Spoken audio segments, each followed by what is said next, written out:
Hey all, welcome to Philly by Night, a Vampire the Masquerade chronicle set in the World of Darkness. The World of Darkness is a roleplay-heavy storytelling game from the Onyx Path and White Wolf Publishing.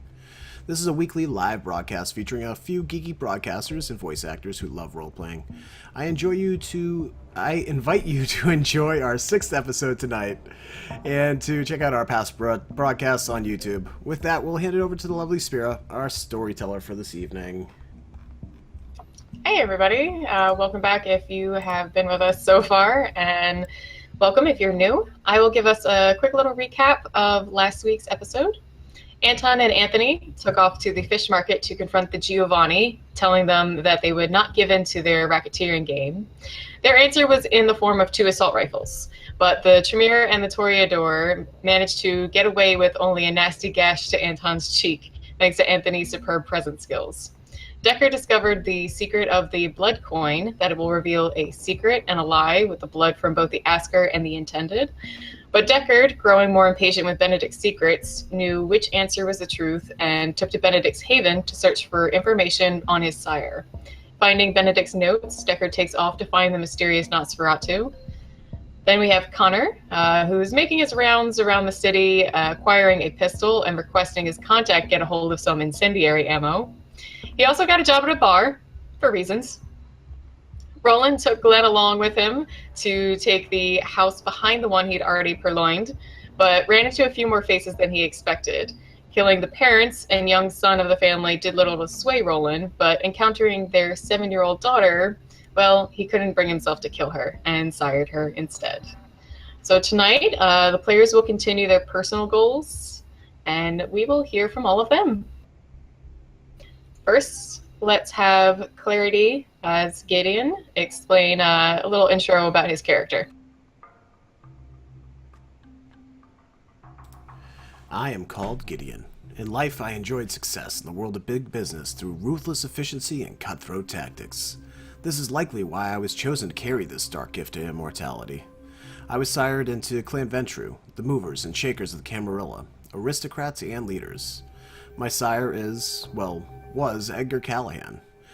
Discovered to be organizing a coup in our former home of Boston, Edgar regrettably was sentenced to meet the sun, while I, through some fast talking and calling in of old favors, was exiled from my home.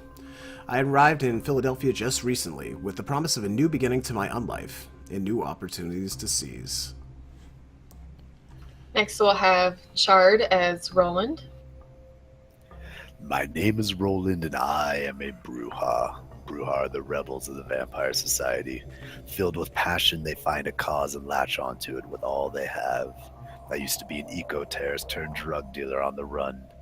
After hiding in the woods from the feds, I met my sire, an old civil rights activist hiding from the elders who put a blood hunt on him. He taught me to hate the elders and everything they represent. He sent me to Philly to recruit more vampires looking to free themselves of the oppression of their traditions. Next we'll have Freak Show as Conor. I am Conor McDevitt, a cursed vampire of Clan Macavian. This dark curse has opened my eyes to many truths. My embrace has changed my minds, and now I see things. Oh, so many things. Some call this a curse, but I call it my special gift. And tonight, I will open my mind to you and dare you to look into my madness. In my past adventures, I did save all the vampires of Philadelphia, and also met the prince. I tried to inform him of some impending danger that he suffered from the Toreadors, but he would not heed my warning. There was a blood hunt on my fellow Malkavian Avery that was also being egged on by the Toreador. I met with Avery in secret and told him, he told me about a woman that was manipulating him named Estrella. She now has also met her final fate along with the prince. In my last week's adventure, I did procure some important items, and I will be looking forward to continuing to build my power this week. Next we'll have Zabani as Anton. My name is Anton Damiani.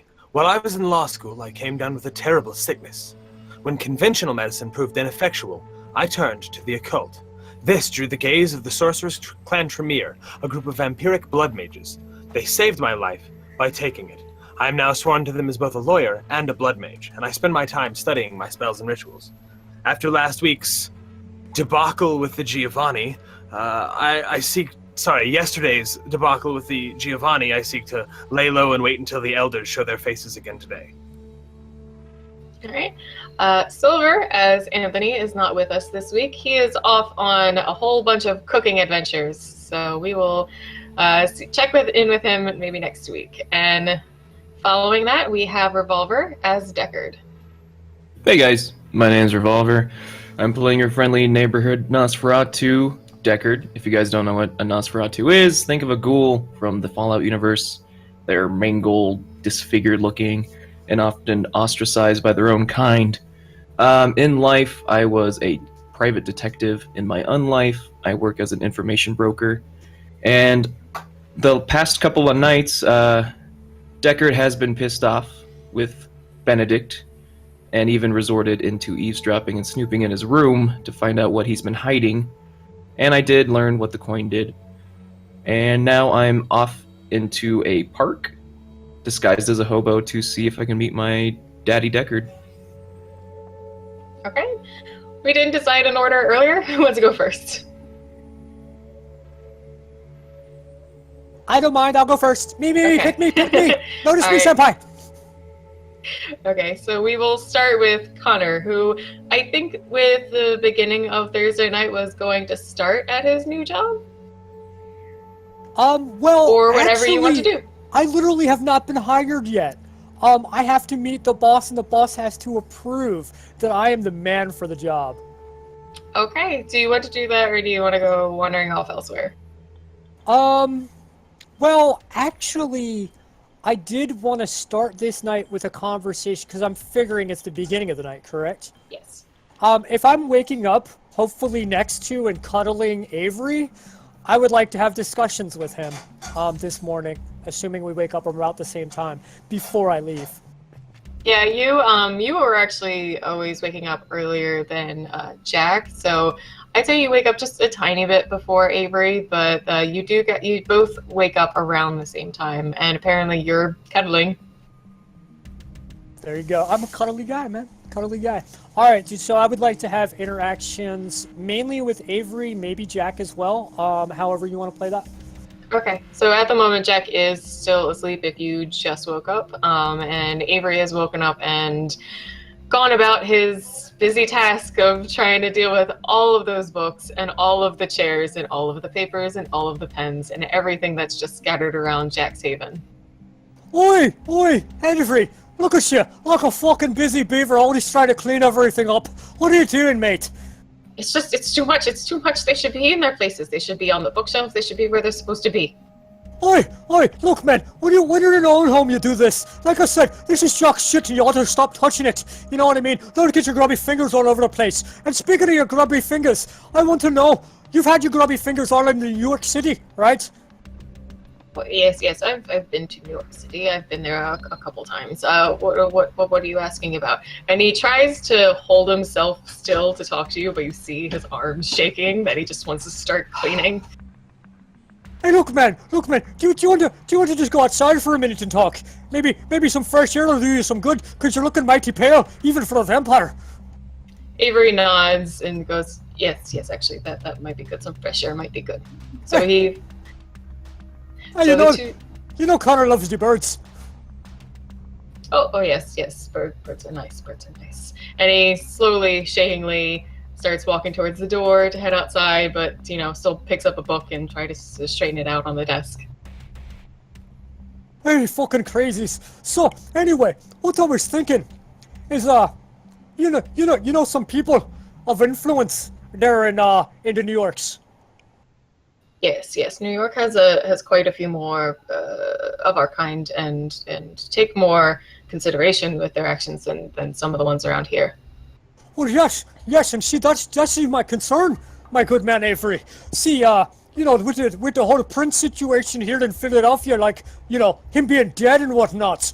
I was thinking we ought to maybe take a trip down to New York, maybe meet some people who do you know and trust down there. Well, there are a couple other Malkavians, some that I'm in contact with. There's the Chantry with the Tremere. It's much bigger in New York than it is here, and they I would say that they're all quite trustworthy. They want to uphold the Masquerade. They like to keep things neat and tidy, and yes, and I just think that it would be good that maybe if they get involved and look into things here. Right, so, yeah, that's a funny thing that you'd mentioned the Tremere, them blood witches. I'm a little bit concerned about one of the ones local, about the area. You met him, the nerdy one, right? You know who I'm talking about? Yes, I think he was there that evening in the woods. I think someone had tackled him, I think. Yeah, made a mouthful of dirt. I bet you there was a worm in there or two. Yes, that was humorous. Yes, it sure was. So yeah, do you know anything about him or his people here in Philadelphia, since you seem to know some of the ones in New York? I have spoken with Albert before. He's the primogen for the Tremere. I believe he has a child that also stays at the Chantry. I haven't spoken with her directly much, but I've spoken with Albert before. The things I collect, the things I'm interested in, my books, the magic. Yes, we've spoken before. I know him a little bit. Yes. Good. Rightly so. So he a good man, huh? Oh yes. I would trust him. He seems trustworthy to me. All right. Thank you very much. Also, I wanted to ask you another question about that amulet, the mouth one. You know what I mean? Yes. What about it? What the fuck does it do, man? Oh, well, that is an interesting thing. So I think you might have the coin. You don't know much about that, do you? No, that's not the coin. I heard the Nosferatu ripped the fucking door off though. A metal fucking door. Crazy bastard. Yes, that's quite impressive. I let him off with the coin. That was too impressive not to. It was very impressive. I have never heard of something like that myself before. But the mouth is a similar type of magic. It when you hold on to it latches to the skin, and the person in fact with this one is unable to let go until the person who has handed it to them takes it back, and they are not able to speak. Holy shit, man! Hey! Speaking of that fucking coin, do you know the night that I saved your goddamn fucking life? And you know what that Nosferatu did? He put the fucking coin on my head, I tell you. Him and the fucking Bruja, they held me, and then they put the coin on my head, and they dropped my blood on the coin. Oh, well, that's well, it's not necessarily bad, not necessarily good. It's somewhere in between. Yeah. So now, if you touch the mouth, you can't talk, right? Yes. So if what happens with the coin? What's the coin do? Well, the coin, what happens is if you touch the coin, it takes a small portion of your blood, and it does. And if yes, I'm sure you remember that. I'm sure it does hurt, and if another person does the same, gives it some blood, to whoever is holding the coin that has both given it blood and has blood from another person can ask a question about the person, and the coin will on one side tell the truth, and on the other it will tell a lie. But the thing is, perhaps you don't know which one is which. So you mean this fucker might know my secrets? Well, it depends if he asks, first of all, and secondly, if he has any idea which one is which. He may be led down a wrong road. It is a coin of two paths, essentially. So, and you gave the guy the coin. You gave the Deckard the coin. I've used the coin before. It is tricky to use correctly. Most people get tired of it and pass it along. Rightly so. I can understand that, mate. So, I got an idea. How about you stop fucking around in Jack's place so much, and you stop trying to clean that place up, and maybe tomorrow or the next night we go to New York. Me and you on a road trip. Oh, Yes, I think that might be interesting. I haven't been to New York in some time, and I believe that it might be good to get away from the city for a little while. You ever been to Boston, mate? No, not that maybe once a long time ago. I don't like traveling much. I'd rather keep to what I know. Do you know anybody in Boston? I want to make a phone call. And I've spoken with one or two, not anyone I keep close contact with. I'm more in New York, and one or two in DC, but that's about as far as it goes. Well, if you can, Avery, I'm gonna be out tonight doing a few things, and if you're not too busy cleaning the fucking place, if you could call a friend of yours in Boston and give them my telephone number. Oh wait, I don't have a fucking phone. Oh, well. I guess I'll go out and get a phone tonight. And, yeah.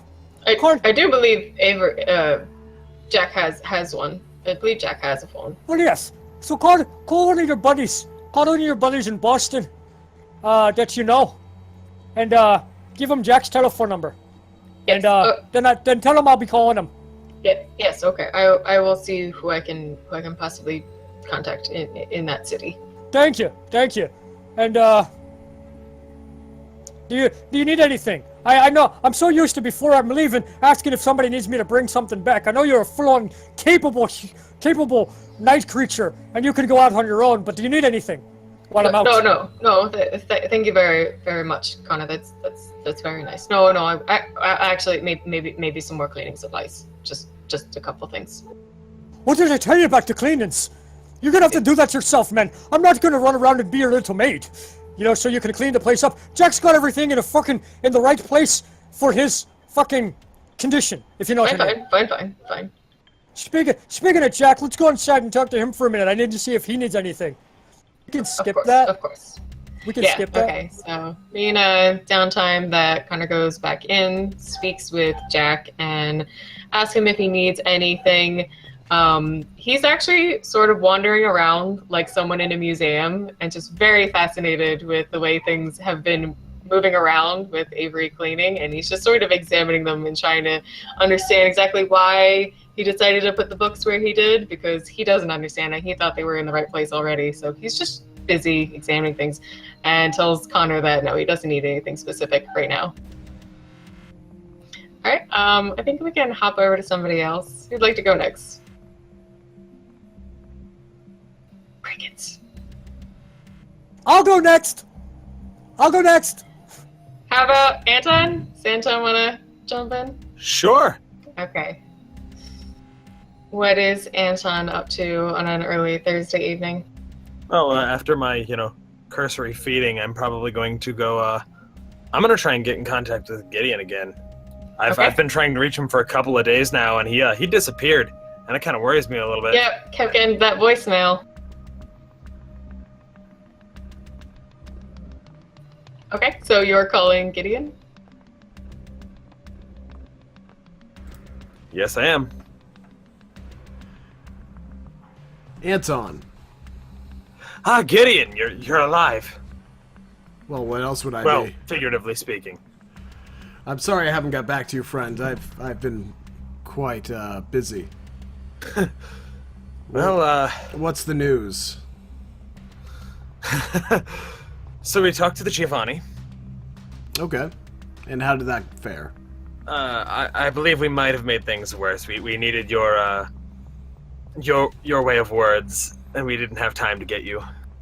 Well, I apologize for that. Is there... can we recover from this? What exactly happened? We went to their place, tried to intimidate them into leaving town. That's the plan we came up with. And they pulled assault rifles. We both kind of got intimidated and managed to get out without at least getting attacked completely. Okay. So they're still set up shop. Yes, they do. Well, I believe that we'll have to take care of that. I will not have a pack of Giovanni running loose in my city. And I have absolutely no problem helping you, though clearly as yesterday was showed, I shouldn't be speaking. I'll provide my magics, though. Was there a fight, or it was just guns were pulled and you all withdrew? I might have thrown one of them against a wall. Okay. And with your particular skills? Yes. Okay. He struck me across the face. That was the extent of the fight. But they drew weapons on you? Yes. All right. Hold on for my call. I will call you later this evening. I will have a plan put together. And any help you need with our other local issues, don't hesitate to call as well. Of course. Thank you, Anton. And I hang up. Okay. Yep. Yeah, and so I don't know. That's probably happening while I'm driving for my my nightly feeding, because unlike the others, I need to be full at all times because I use my hunger against people. Yes. So that's probably what I'm doing is I call him on the way there so I can feed. Okay. All right. That sounds good. So you now have the ritual, if you can say it, because I feel like I'm gonna always mess it up. It's crap. Now, principal focus of Vitae infusion. Right. So you have that. Vitae infusion. So you have that now, so you can begin gathering blood and putting it into any item that you can hold in your hand. Yep. So you're going to the college, and you have your regular contact there to gather students for blood drives. Yep. Okay. And so that's pretty much downtime. I did clarify that as far as placing anything into your items, you can only do one a night, up to 5 total. So you gather at least 1 card now? Yeah. Okay. What else would you like to do after that? I mean, I don't really know anything because the only other thing I'm particularly interested in doing, other than my normal, work on paperwork and study, the only thing that I have an interest in doing right now is getting in contact with that the owner of that occult shop, and she won't be coming in until tomorrow. So I'm probably just going to go home and study until I have another reason to leave. Okay. Did you want to check in with Sophia? It's up to you. I don't know if you were interested or not. I can actually. That makes sense. Just stop by on my way home and make sure she's doing okay. Right. Well, Albert did tell you that what she was up to, if you didn't remember. Yeah, I remember. Yeah, that's why I would stop in and make sure she's just okay. Like, I'm not gonna press anything. I'm not gonna unnecessarily, cause her problems. But if she's okay, I'd like to know. Okay. So, Anton heads back to the Chantry. Oh, I forgot to get our map in here. We'll do it later. So he heads back to the Chantry to check in on Sophia. As he enters, he sees that the Chantry is actually empty. Albert is no longer there. But he remembers that Albert explained that she was actually up in the attic of the Chantry. So I will quietly, I'm not like trying to be stealthy or anything. I don't expect anything wrong. Yeah. But I'm going to go upstairs and kind of like listen at the door. Okay. So as you approach the door or approach the attic and listen at the door, you do hear some mystical chanting that you recognize it for what it is. It's subdued, but in a powerful voice. All right. Then as I discussed with Albert, I'm not going to interrupt her. This is taking all of her energy, and I don't want to screw up whatever it is she's doing up there. I'll just ask her when she's done. Okay. I just wanted to make sure she wasn't like screaming in there or dying. Yes. So after a short while, you do hear her finally stop. There's a bit of a pause for about a minute or two, and then you hear her speaking directly to someone, but she's using sort of a soft, calm voice. What's she saying? If I can hear. Yeah, so it's a little muttered, but you hear something that sounds a little bit like, how are you this evening? And I must apologize again for what happened. Yeah, I'm gonna be a busybody and snoop. Okay, so as you snoop at the door, listening to Sophia speak to a spirit, you don't hear anything back because you don't have that power to hear the spirit language. But you do hear her speak some more, and it starts to sound like she's speaking to kind of like a little girl, and she's just asking her weirdly cute things, like what her hobbies were and what she used to like to do and how she's doing this evening. All right, then in that case, there's nothing I'm gonna gain from this other than she's obviously just practicing or doing something. So I'm gonna head back downstairs and start studying. Okay. And working on my my lawyery work. Okay. Let's see what Gideon is up to now after the early evening phone call he had.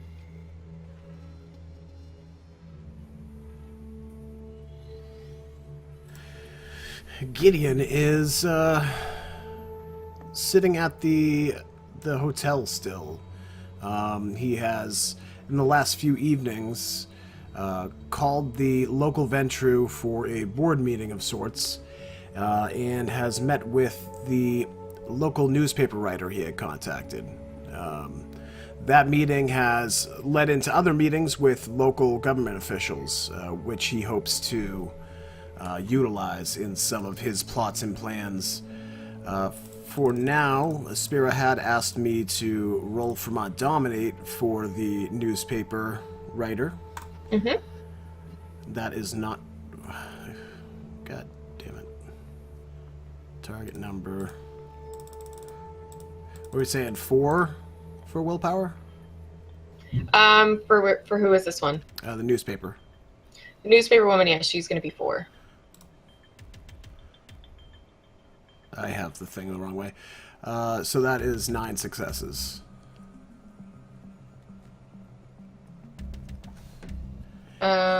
You put in a 2, so you got Yeah, because 7, but still. it's a voice, so the difficulty's lowered by 2. Oh, that's right. Okay, so yeah, yeah, so so it you is- dominate the newspaper woman. Yes, and we're gonna And set which it up the power were you same way. using? The forgetful mind. I Okay. interject myself into her most pleasing memories, and am now her uncle. Yes. So we could safely say that the newspaper lady is safely in my thrall, and Yes. we'll move on from that. From there, also in my downtime, Aaron, my now Gould computer tech wizard, has brought me to a list of computer components to have a state-of-the-art surveillance system and hacking and all those tech things that Gideon doesn't know all too much about, but he's very enamored with the idea.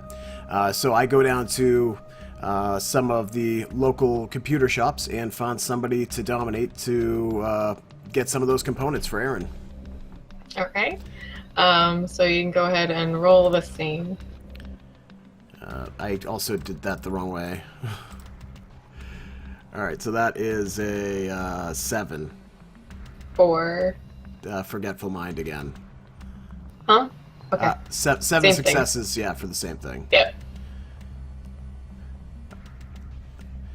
So whatever he can do for delivery of pieces, he has a whole list of servers and very expensive items, and they're either going to be forgotten on inventory or they're going to be rang up short on the register and delivered. Okay, so you get all the parts that Aaron had asked for. I would say there's like one piece that store didn't have, so you'll have to wait for that to come in. Sure. Yeah. But it's and enough then- toys for Aaron to play with. Yeah. And we're, how did the Ventru of the city come back? Do we have a meeting tonight? Yeah, so Bill Abraham had given you a call and explained that he was hoping you would be able to meet with him as well as 2 other Ventru from the city. Their names are Silas Carlisle and, crap, I have it written down, Emma Kidzerski. And so they worked for Declan at his company. It was a private medical transport company known as Carrion. And yeah, so they told you to meet with them at the main office for the company later that evening. So I will take my time at this point. I'm going to get a newspaper in the hotel lobby and sit down and go through the stories before our meeting with the Ventru of the city. Okay.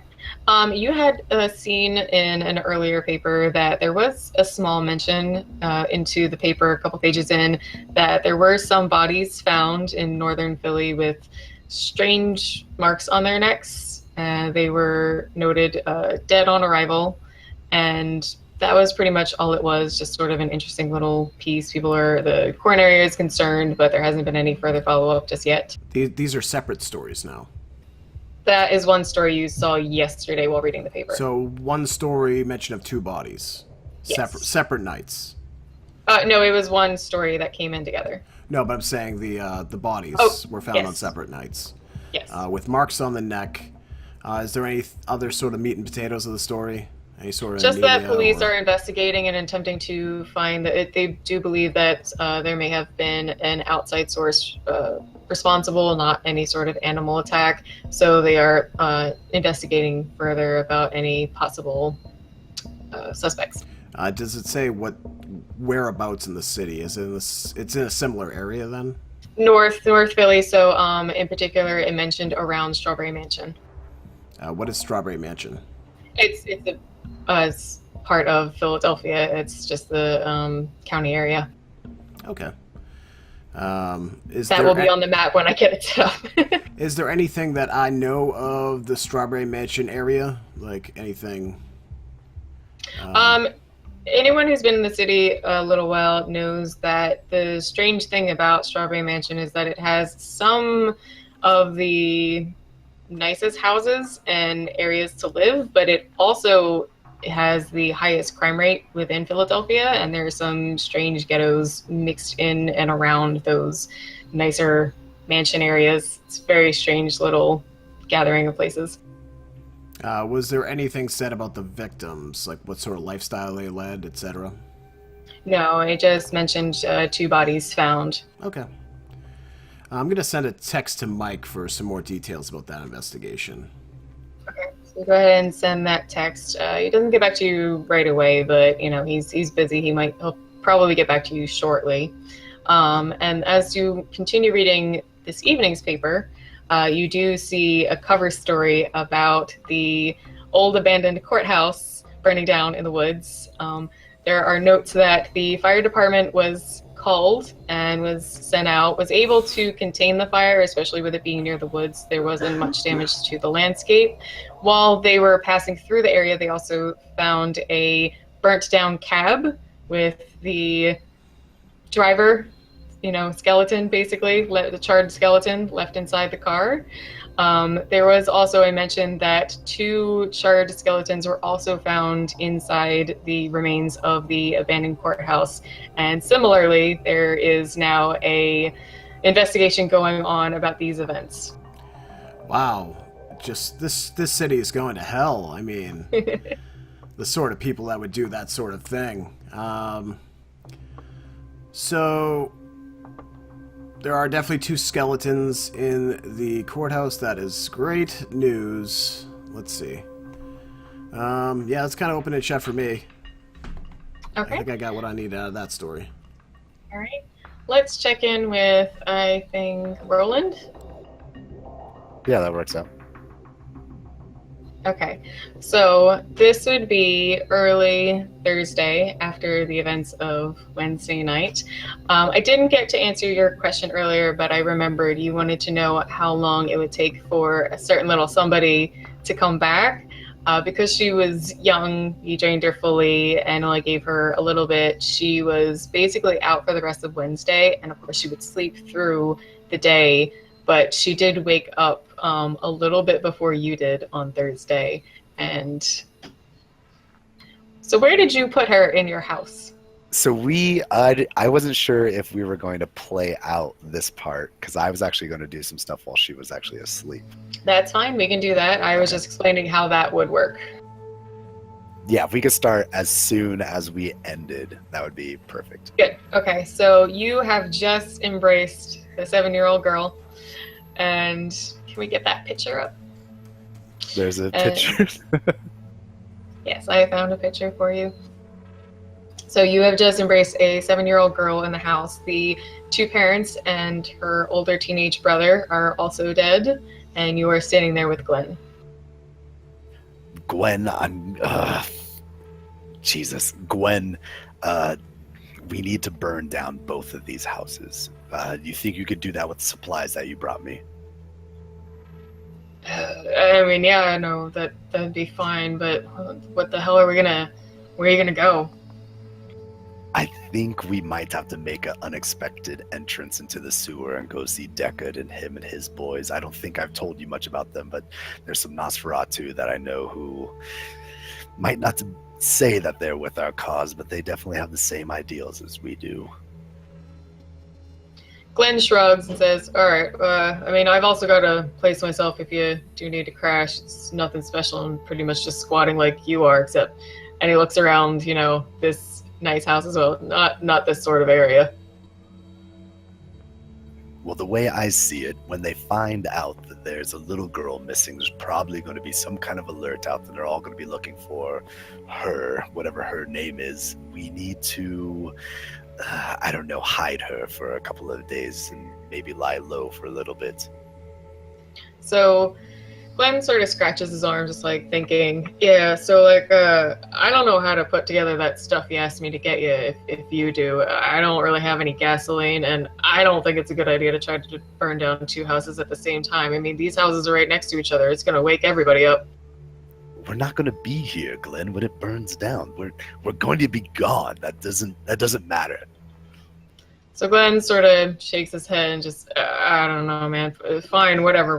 Let's just get this done. All right, so I guess I don't need to role play this part, but if we could just find a candle and some paper, you could set an easy flame timed wise. You just put the paper in like the middle of the candle, like on the side, and just let it burn, and eventually it'll catch it. Okay, one moment.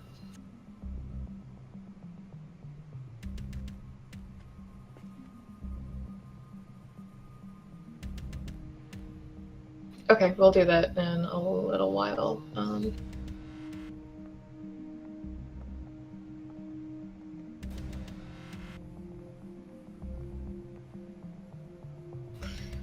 Okay, so you go about doing that, but I do need you to roll your courage against 6.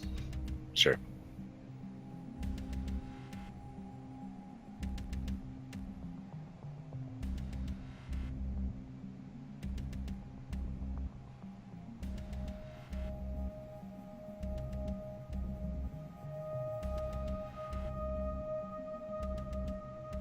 This music filling the silence just so intense.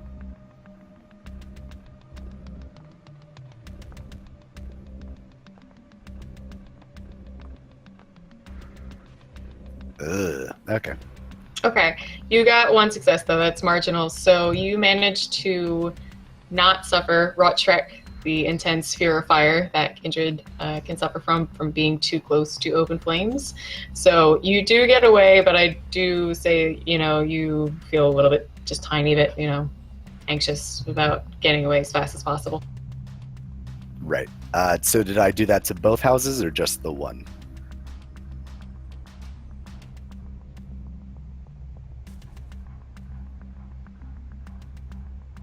I think you might be muted. I see your mouth moving, but sorry, I don't think I was pressing down hard on my key. Go. So, you started the one fire. You're not 2 places at once. So now you have to get out of that house and go start a fire in the other one. And let me see. Yeah, so I was going to say I'll leave the little girl with Glenn. I'll hop over the fence, go through the back door, grab all the stuff that Glenn gave me, put it over out back, and go back inside and start another like time delay thing again. Okay, so the fire in the first house is starting to take off. I'm trying to think.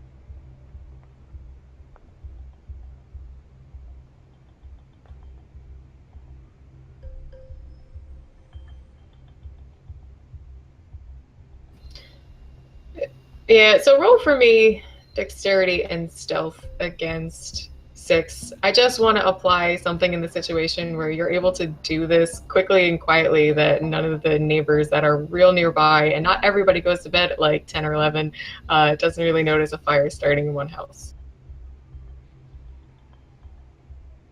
Okay. Yeah.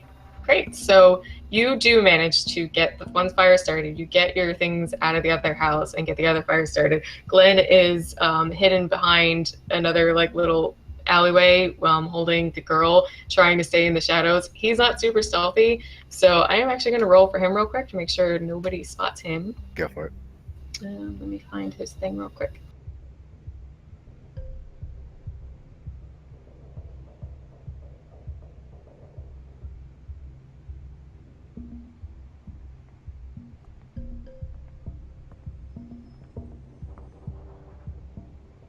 Okay, so he manages to stay out of sight. No one really notices him. So, but he is looking nervous, and he keeps like kind of whispering, trying to get around the corner. Like, Roland, are you ready? Come on, we need to go. So I'm done, and I'm outside. We have all our stuff. Yes, you have the woman's car still, so you are pretty much ready to go if you gotta go.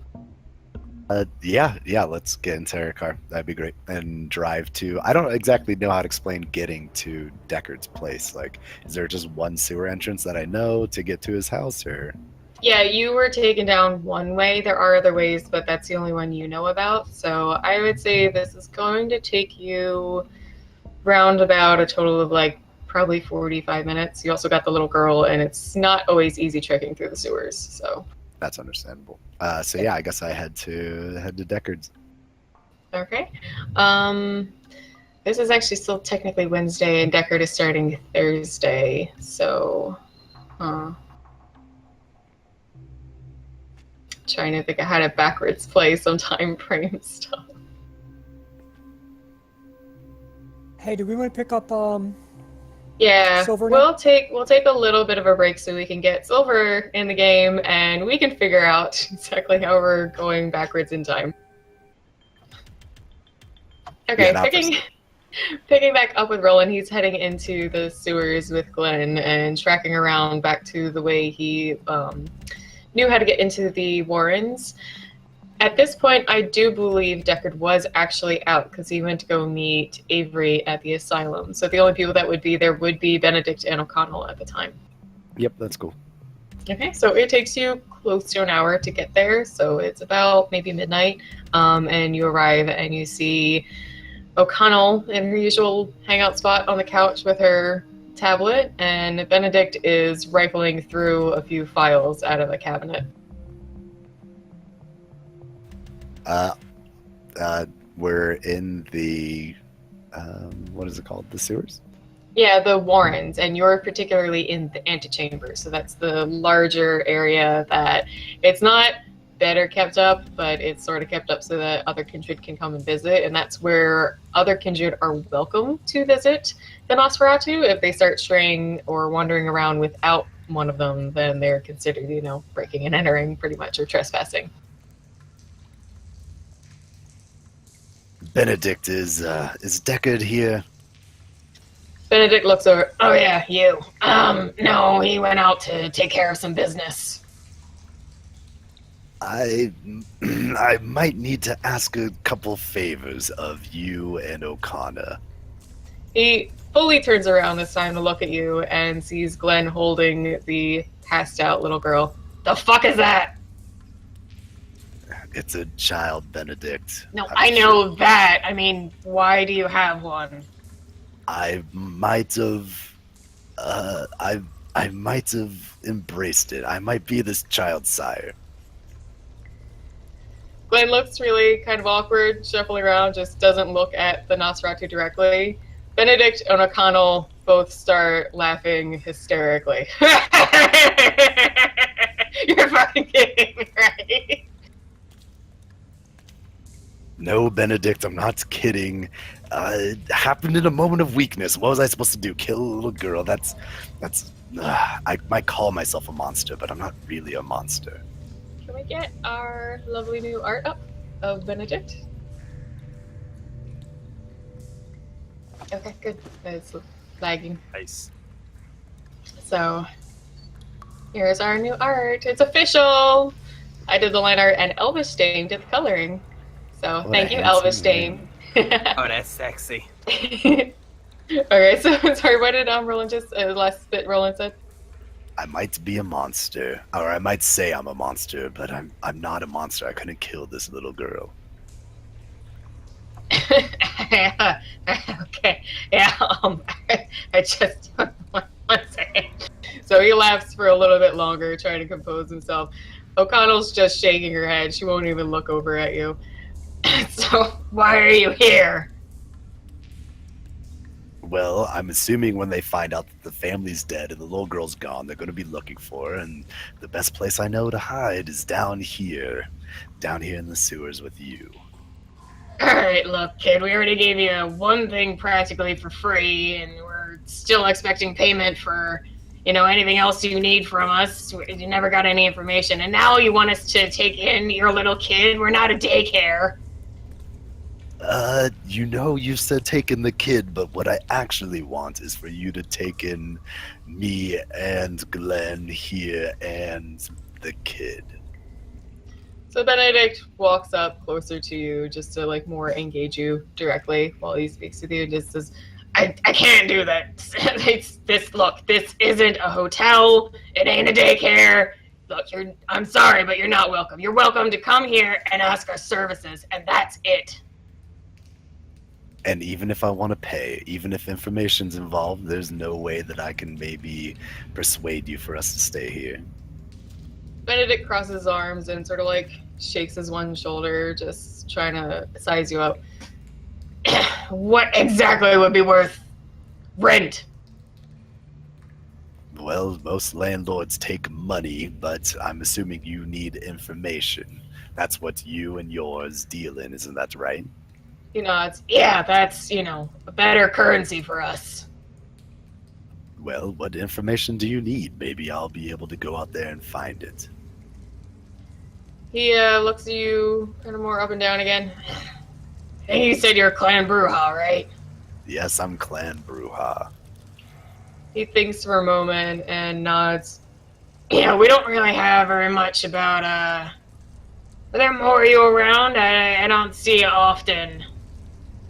There's plenty of us around and plenty of us in the dark, but I'm just wondering what information you need. So Benedict smiles, and he's got this nice long row of just snaggles, broken sort of sharp teeth, the all extended. There's not just two little vampire teeth, and he's just smiling at you. Well,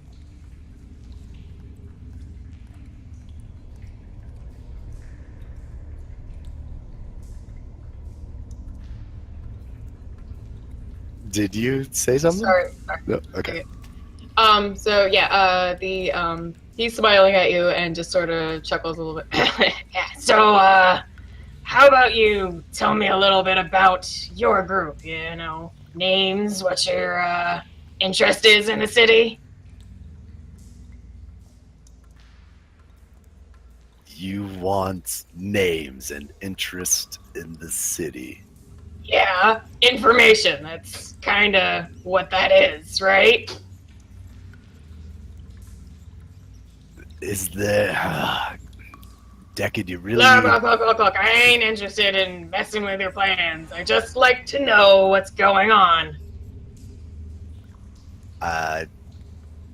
I'll turn to Glenn. Glenn, are you okay with me giving him this information? Glenn shrugs kind of hard, which makes, the little girl's arms flop in his arms, and just says, I don't really care. I just work for Mr. I mean, I just work for him. I think your cause is interesting, but I'm not. It ain't my decision. All right. My cause, Benedict, is to destroy the elders, to get rid of the traditions, and I don't care for Sabbat. I don't care for any group. All I want is for us to be free. The people that are in it are me, Glenn, what's the other guy's name? Devin. Devin. Thank you. Devin. And I'm assuming you've actually heard of my sire. Mr. Jacob Henderson, he caused a kind of a ruckus in Philly quite a while ago. Benedict nods. I was wondering if you were with him. I figured he wasn't dead. Hadn't heard anything about it anyway, but haven't seen him around either. Yes, he sent me here after training me for years to take care of the elders so he can be free again, and so all of us can be free again. When I tried. So Benedict puts his hand up to stop you. All right, fine. That's all good. And he sort of furrows his eyebrows and goes, "But you did mention you want to kill all the elders. You do realize what I am, son, right?" Yes, you are an elder. No, I don't want to kill all the elders. Let me rephrase. I want to kill any prince who steps into this city and tries to tell me and mine what I can do. All right, we will pop back and finish up Wednesday with Roland in a little bit. Let's spin around and let's check in with Deckard. Actually, we'll finish up Roland real quick because I think that'll be the end of Wednesday.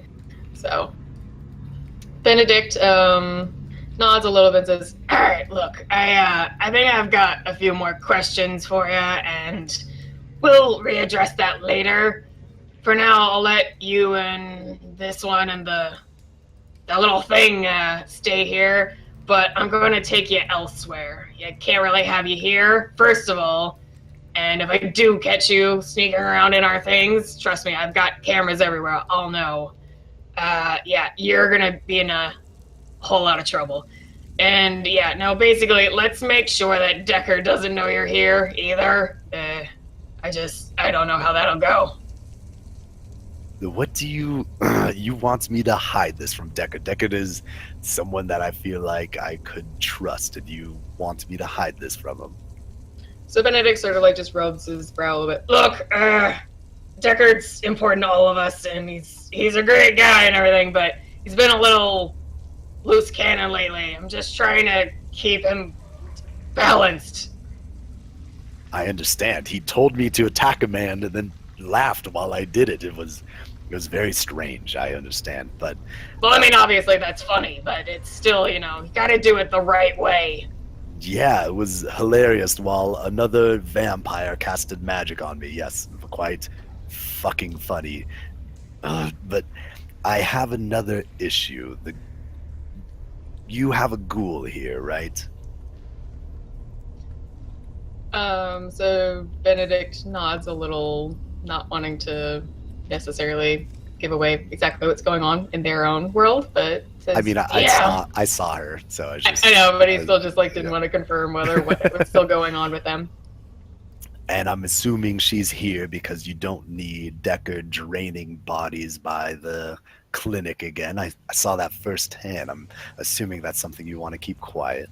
Yeah, I prefer that not be a regular occurrence. And I'm assuming, by the way Deckard was acting, that he has a heroin problem. Is your ghoul injected with heroin? Maybe right now, not 100% sure, but she's an addict. The little girl's gonna wake up and I'm gonna need her to feed. I'd much rather her not feed on a ghoul filled with heroin, if that's okay. Benedict looks over at O'Connell and sort of nods to her. Is she clean? Do you know? When's the last time she took anything? O'Connell shrugs and goes, "Yeah, I think she'd be okay. It's been a little while. Deckard already got what he needed from her, so just give her a few hours at least." Yes, that's fine. The girl is still knocked unconscious for however long. Yes, Benedict, thank you so much for doing this for us. If there's anything you need information-wise, I'll gladly... be sure to let you know. I'm sure you will. If you could show us to where we could stay, that would be preferred. So Benedict leads you a little bit back out the way you came, and then takes a slightly different route and takes you along. And there's just sort of a little chamber. It's not really adorned with anything. There is an old mattress there and just like some egg crates. Nothing really special. Here, look, some of it I've passed out here before if I couldn't make it all the way to my own place. So just, like I said, stay here. Take this exit. And he explains the other way to get in and out of the Warrens. And just stay low for now. And like I said, don't fuck around in our shit. So if I need to come back to see you, I should pretend... The antechamber. Yeah, the antechamber. If I go back to the antechamber, I should pretend like I'm not staying here. Yeah, that's the idea. Got you. Okay, yes. Yep. I can make that happen. Thank you. Okay, so we'll say that's basically the end of gameplay for Wednesday night. If you had anything else you wanted to do, we can downplay that, but that'll be the end of Wednesday for Roland. So let's check in with Deckard. What was Deckard up to on early Thursday evening?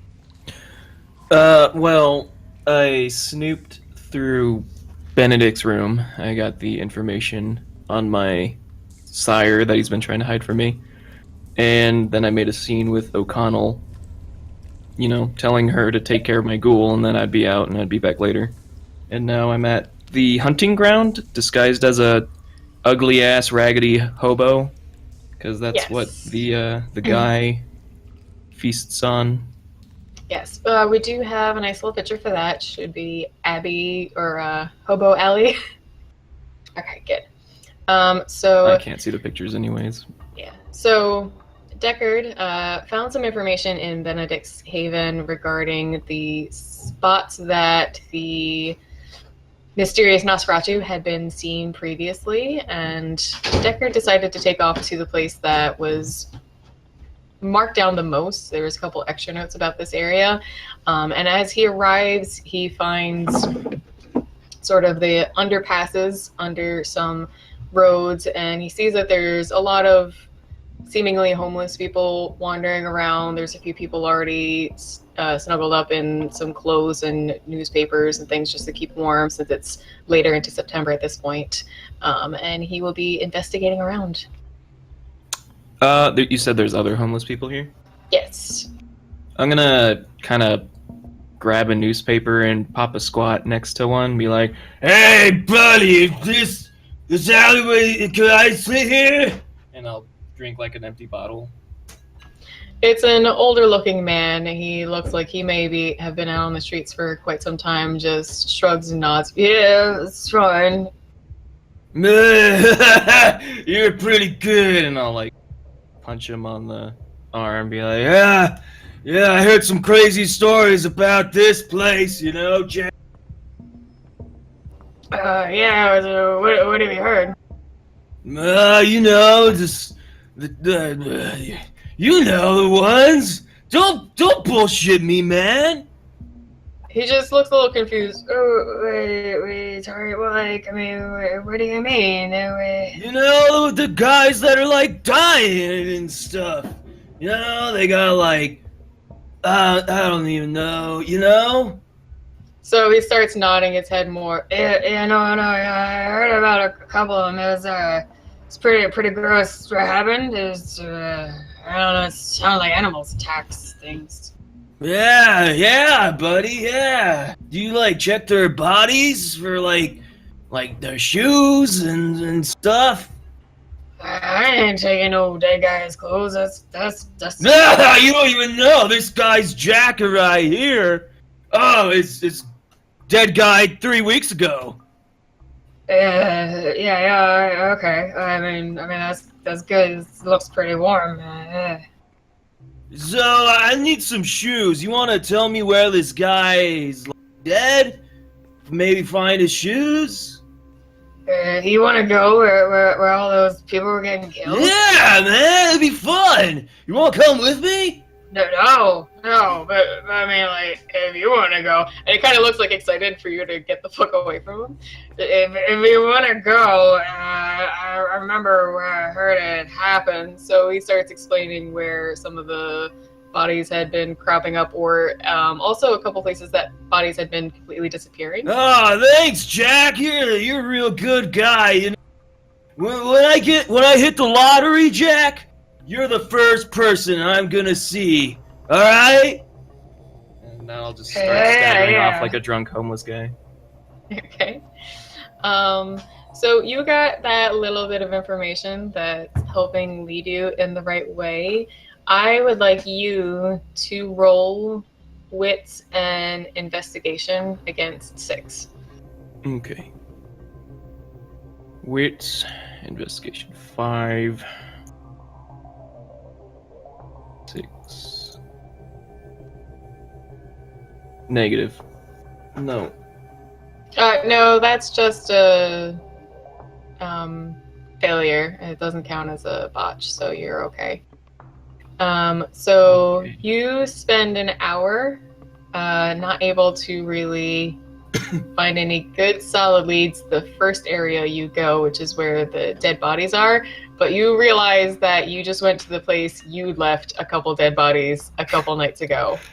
But he did give you shit! But he did give you 1 or 2 other spots. He'd heard about some homeless people sort of disappearing. So if you will roll again, same difficulty. This is an extended action, so you actually don't have a higher difficulty. Okay, so it's just 6 still? Yes. Alright. 3. Okay. All right. So you are trailing around the first area. He mentioned that some homeless people had been disappearing, and you actually ask the other couple people milling around the area for some more information, and they nod you in the direction of the last place the poor old homeless guy had told you about. So roll that one more time. Okay.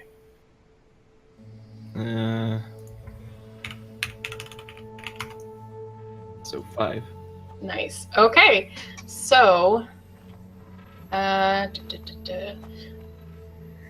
as you are looking around the last area that the most homeless people had disappeared from, and most recently, you follow signs and trails that you recognize for being an investigator, and things that sort of tip you off that maybe a Nosferatu was maybe hanging around. You can even get sort of a scent that you recognize as a sewer rat. And if Clarity can do me a favor, on the slide with our picture, if you can hit delete. Actually, I might be able to do it.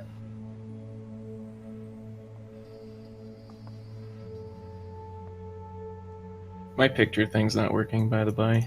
It just shows Benedict's handsome face. It hasn't been switching for me. I tried refreshing it and everything. Yeah, just look at it from the screen. It's being switched So- on the stream, yeah. So, Deckard, following through the alleyways and all the signs that he knew how to follow, comes across a Nosferatu that is actually feeding on a person currently. Hey, buddy, what are you doing over there? The Nosferatu turns around and looks incredibly surprised that anyone found him down this secret little dark alley he's used to going down. Who are you? You know, my name's Frank. Yeah, I mean, the gay bar is down that way, you know? The Nosferatu drops the person he was feeding on, who is just flops to the ground. It seems, if not already dead, pretty lifeless. Probably not long for this world. And he starts sort of slinking up to you. He's just got like really long, gross claws, and is especially disgusting looking for a Nosferatu. You want to come down this way more? I can't really hear you that well. Yeah, sure, man. Yeah. And I'll stagger. Can I use a stealth to, like... I forgot to mention this earlier. Well, But I was can gonna tell wear, like, a whatever I you're was gonna wear, like, a actually big trench coat to, like, kind of hide my katana. Okay. I forgot to mention that earlier. But if So not, let's actually. No, that's could- fine. We'll just sort of roll it now because he would be seeing you a little closer, and that would be when he would have to, you possibly see you have something. So let us do stealth and dexterity to keep the shape of it hidden wherever you have it against 6.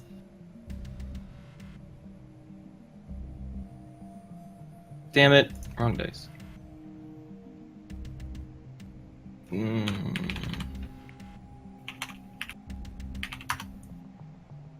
Wow, okay. So I got 6 successes. Okay. So you are very just no one without, someone could probably frisk you and someone would find it. Okay.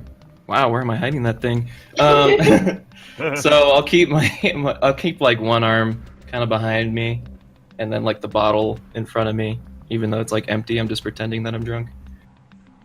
Like, wow, man, you really need some lotion for that skin, you know? Yes, that's what people tell me all the time.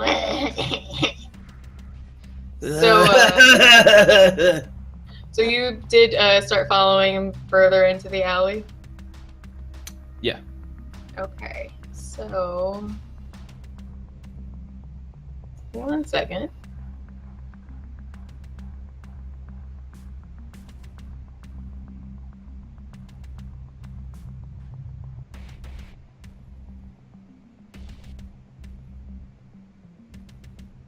Sorry, I'm trying to set up a roll. No problem.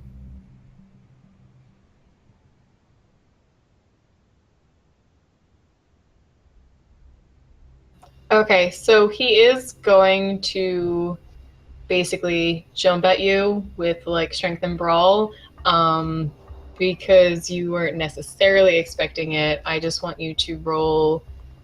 Let me see. Wait. Okay. Perception put my and hand- alertness. Okay. I put my hand back because I was like waiting Oh, for him ready? to jump at me. Yeah. Okay. All right. Well, then we'll just do initiation then. Okay. Wits and what for initiation? Wits and crap. Drawing a blank.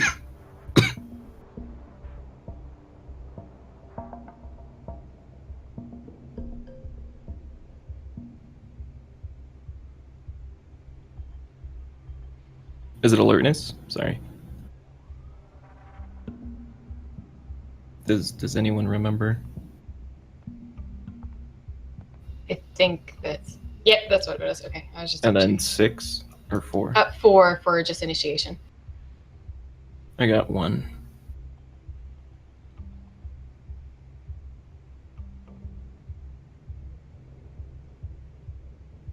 Whoa! Okay, so he does get the jump on you, and let me get his thing real quick.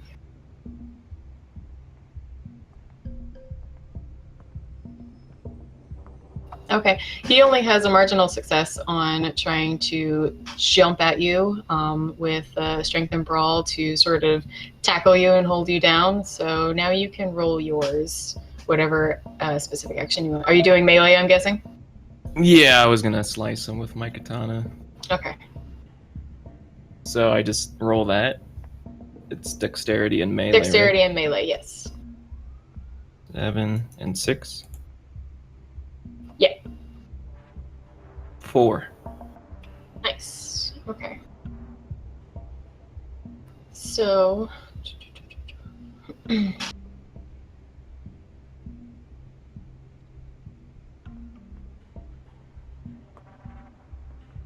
I'm just like imagining Final Fantasy music now.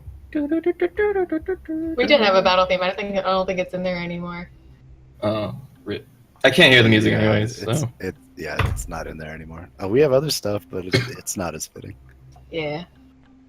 Yeah, I'm wondering if it's loud enough for the viewers to hear. I usually notice in the VOD that I can't hear it, so I don't know how much that carries over or not. It's cool. So, he tackles me. Yeah, so he did get a good tackle on you, but you got 4 successes on your katana. And how about we see what Anthony's up to? Perfect Oh timing. no! As my video dies. Oh. It should be okay. fixed pretty soon. Okay. So is it Thursday yet for me?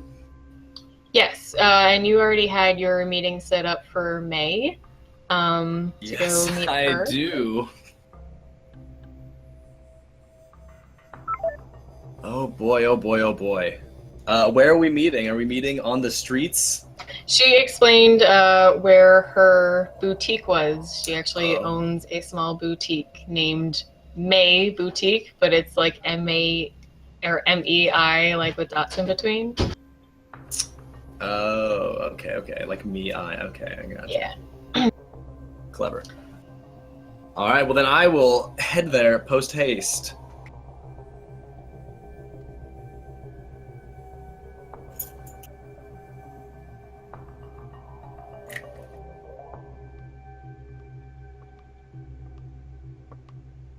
Hello? Musical cameras. Yeah, I can hear you, Sylvie. Sorry. I'm sorry. Wait, Do sorry. it live. Is he at the boutique? Yeah, so we'll get that picture in there in a moment. Is it pretty lively? Is there a lot of people in there talking and stuff? Actually, the main floor of the boutique, it's earlier evening, would still have people in there, but Anthony was also instructed to go up to the second floor where it is actually just May and 2 other people. Okay. Oh boy. I love making new friends. We're gonna go with this just because that was otherwise a little too ominous for a boutique. Yeah, that's why I was asking if it was crowded or not, because it was just Yeah, like I figured that's why you're asking. I was just trying to explain. So yeah, that's a little fantasy, but okay. she doesn't have pan flute players in her boutique. Come on. Obviously, she's like as much a hipster as possible, so she just got one sad little guy in the corner playing the pan flute. To the viewers, we lost all of our music due to a system. Roll20 decided to not use SoundCloud anymore, so we are working with what we have.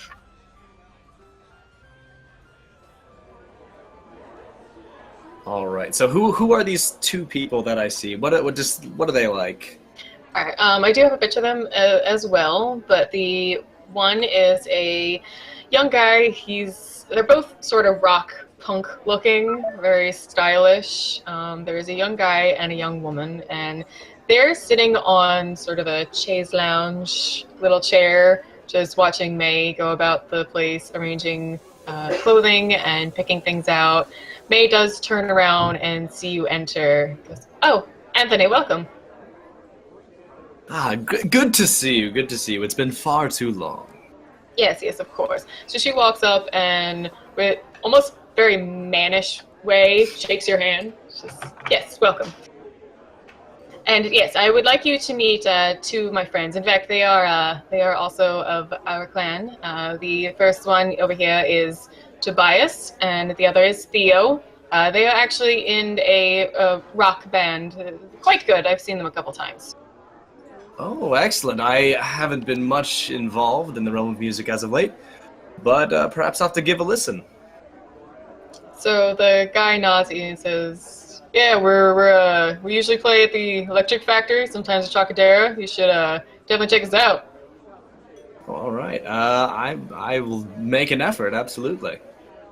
So May sort of grabs you by the shoulder and drags you over to where all of the clothes are that she picked out, put on a table. She has quite a few things picked out. Yeah, listen, so I've already begun picking out a few things, and I think you could just start trying them on. She points and there's changing rooms over there. Why don't you do a little bit of a catwalk for us?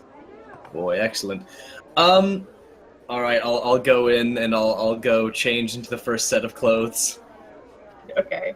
As you're changing, you hear May sort of loudly talking to you, talking to with the other two people as well. So, Anthony, what do you think about this whole situation now with Declan gone?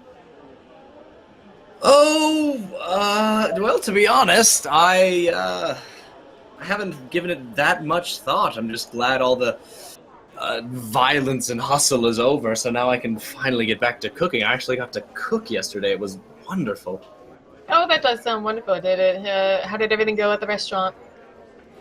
At the restaurant, things are going very well. There's a bit well- of tension between Zachary and I, but other than that, everyone is performing admirably. Yes, I'm sure with a little bit of a Giovanni debacle. You mentioned things didn't go swimmingly. Yes. I would be wary of perhaps some retaliation, but for now, the Giovanni have been to a degree cowed.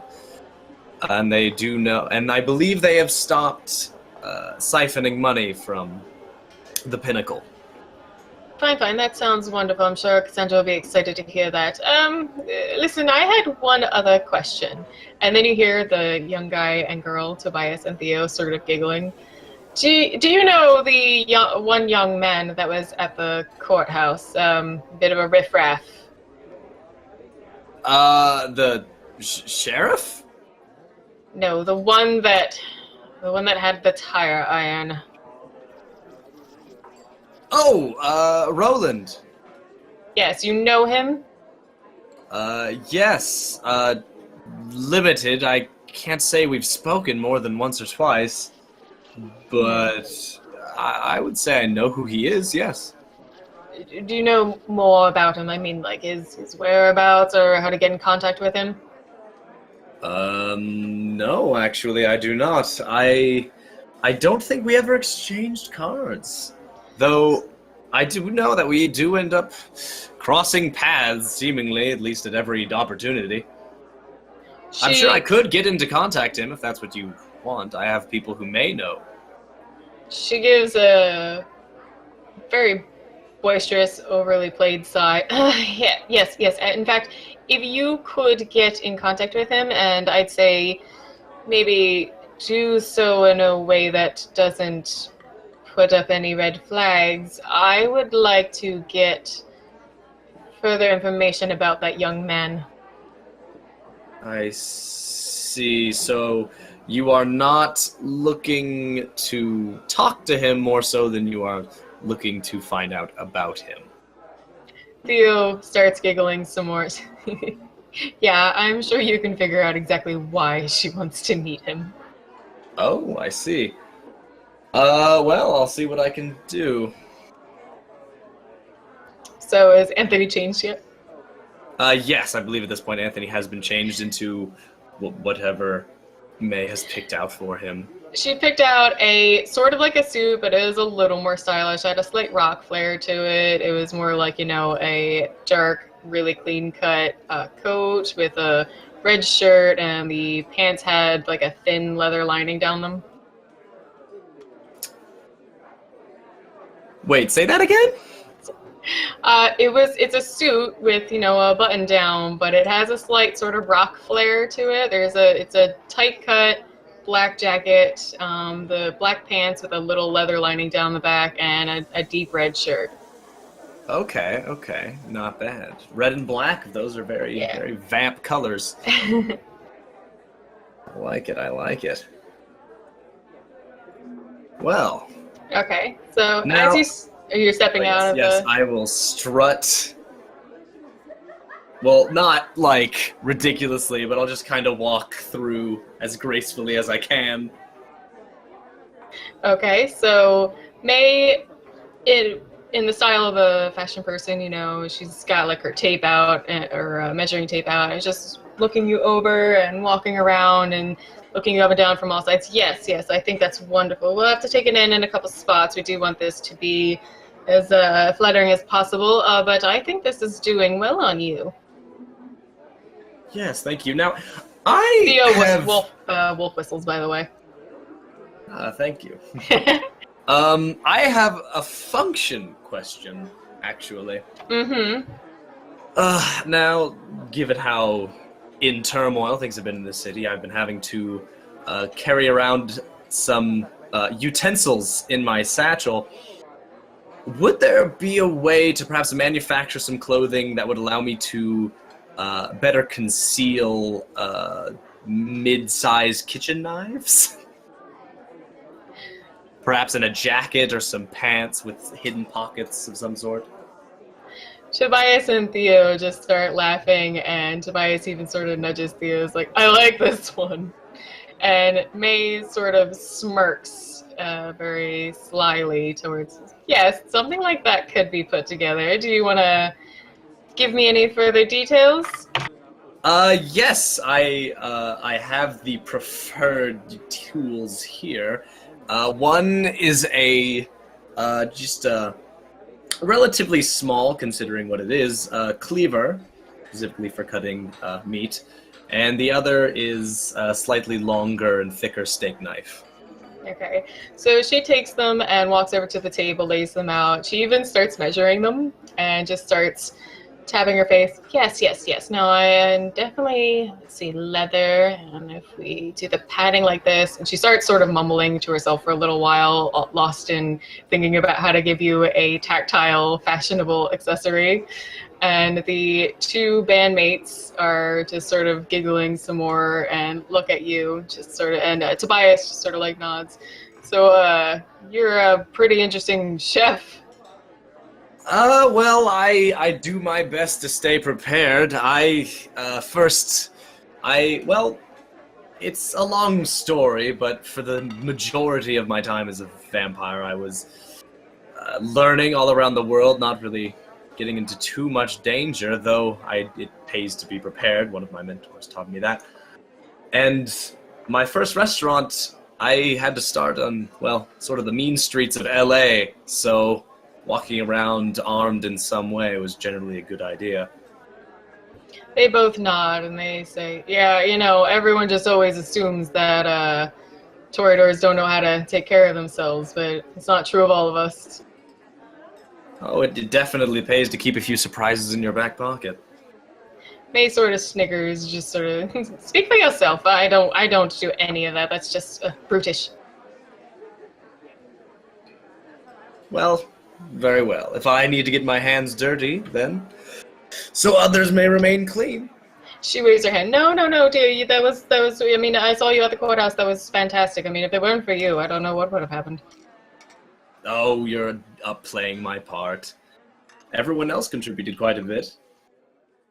All right. Let's swing around. How about we check in with Conor? I just want to say, those Toreador do not respect the one punch that almost killed Estrella. Okay? One punch! I am one punch man. They should be respecting that. What's up? What do you got for me? How much damage did that punch do? Dude, it damn near killed her. It was like, dude, if I didn't punch her, she probably would have died that night. I mean, it was like 7 health off of lethal, right? You know what? Mathematically, when you're talking about numbers and stats and sheets and stuff, maybe you're correct. But I'm saying that Conor punch, man, it was a good one. I was pretty sure you got swiped away by a tentacle, but maybe I'm remembering things wrong. Maybe that happened too after whatever. Semantics. I got business tonight. Let's take care. I already took care of her. She's dead. I punched her. She died, so let's move on with tonight. Tonight, I need a phone, and I need to go to the bar. So, let me go get a phone. We don't need to role play me getting a phone, I don't think. You know what I mean? Unless One second. I just want to double check something. If you bring up this punch again? You've got 2 resources, so that means you've got decent money and you've got possibly even just like income, and you just started at the bar, but you did just buy an expensive pistol. So I don't know exactly where you're necessarily getting the funds for a new phone plan tonight. This is all Deckard's fault. I just want you to realize that.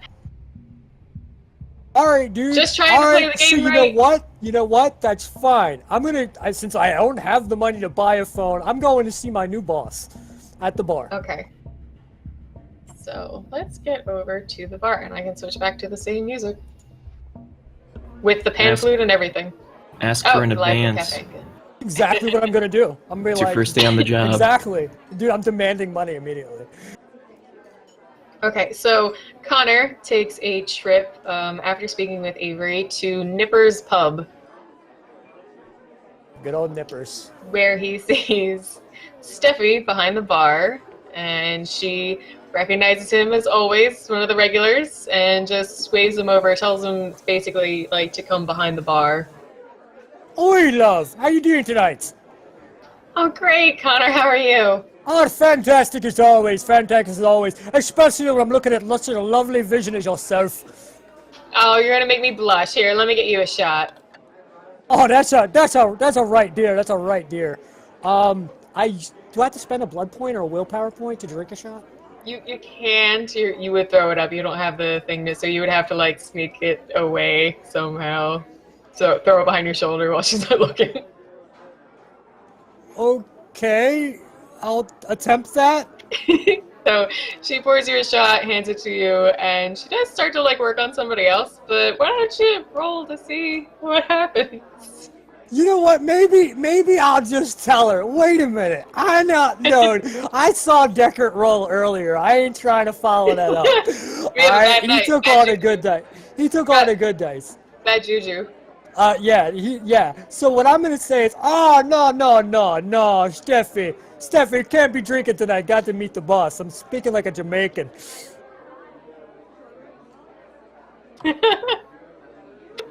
So Steffi takes the shot she already poured you, shrugs and says, all right, if you don't want any of the liquid courage, and she takes the shot herself and puts the shot in the little wash basin. Aye, good girl. So that is so is the boss man. I can't do Connor right now. So Sabani, is you want the to boss do man Connor around? for us? Fuck you. Oh, I could do that. That's not a problem. I could do it for him. So the boss man be around. Sevi nods it and sort of just wipes him out. Yeah, no, he's I think he's just in the back doing inventory. You know what? Let me go grab him real quick. So Steffi goes off and into the back room real quick, and she comes out with maybe 40-year-old something looking gentleman, and he shakes your hand. Connor, I think I've seen you around a couple times. Aye, damn right you have. I spent $1 million up in the pub. You know what I mean? I love the place, I love the interior, and I've always been a big fan of the entrepreneur, if you know what I mean. Of course. But see, Sada, I mean, I can see that you're a man of business, and I myself, Conor McDivitt, I'm a man of business too, and I tell you, this handsome face, that attracts all the lovely ladies, all the lovely lasses into the place, and what I was thinking is we could come to a business arrangement. So he nods and says, do you have a resume or anything like that? Oh, fucking resume! Really? Do I look that? Did I not show up in my suit? Holy shit! I feel like I'm not dressed for the affair. You know me. I've been in here a million times. Steffi can vouch for me. I didn't bring a fancy piece of paper. I figured what I would be doing for you would be fairly simple. I'd be a little bit of muscle work, you know what I mean? Keeping the riffraff out and keeping the men's from being too handsy with the Steffi here and with some of the other fine lasses you have running around. I know I'm not as pretty as some of the girls that you normally hire, but these guns here, they be pretty. So the manager sort of like rubs his chin, thinks we're not exactly short on staff bartenders, but I do have a few more ladies around here than I do guys. It might be good to have an extra pair of eyes watching for riffraff around here. So you know what? Let's how about we do a couple trial nights, and then I'll give you the official answer later. Alright, that sounds good, but you know a man doesn't come looking for a job unless he needs a job. You know what I mean? And I was independently wealthy before, but you know, I mean, I've been spending all my money in your bar, so, you know, I was hoping that maybe you could lay a couple on me for these couple of days I'll be working for you. Alright, you know, not too much. You know, maybe about 400 for the weeks. So I will need Connor to roll charisma and subterfuge against 6 on that. Against 6? This guy's a baller! Alright, so we need what? Well, he's a manager of a place. He's not just gonna give some drunken Irish crazy guy. Charisma and subterfuge? Subterfuge, yeah. Alright.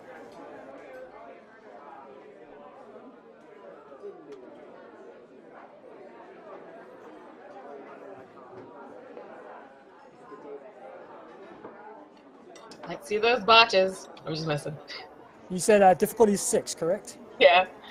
All the anticipation. Oh! Nailed Okay. it! I will roll one more dice for you. Yep. Okay. I could not have rolled better. Okay, so the manager, like, looks a little skeptical, but thinks about it and goes, yeah, no, I've seen you around. You seem trustworthy, and like I said, I'd like to have that extra bit of muscle around here, and I want to keep you on. So I can't do 400, but how does 200 sound? Wait. Yo, are we calling for a reroll, big man? Oh my god.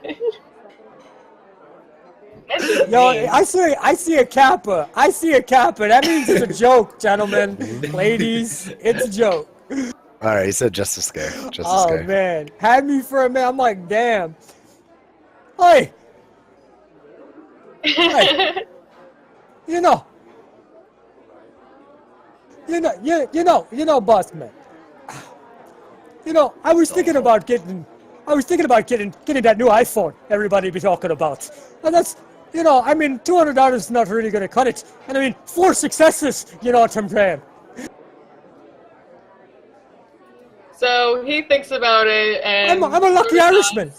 He sort of nods. He goes, yeah, you know, if you don't have a phone right now, that won't be any good. We can't have an employee without a phone. So how about I just cover the phone at least, whatever it costs. We'll just get that done. Now see, that's why I come work for you. Cause you're such a good businessman. You know good business, I know good business. Me and you, we're going to have a long business relationship. I like you, sir, and you like me. So you know, I'll probably be running around a little bit tonight, and I have to go off to New York to visit me mouse. And you know, I should be back, but I can probably work a few hours maybe later this evening. Right. And just as you're having this conversation, there are 2 gentlemen that come walking up to the bar where the 3 of you are standing and talking, and sort of knock on the wood to get the attention of the manager. And as he turns around, he notices the 2 Italian gentlemen and just sort of nods and grunts slightly. Yeah, Luca, Marco, if you can come in the back with me.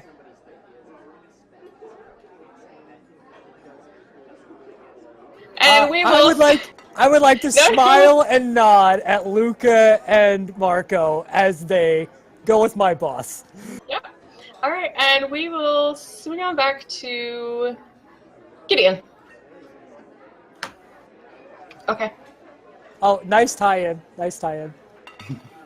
That's what I do. I shall be back one moment. And Silver's back. Yay!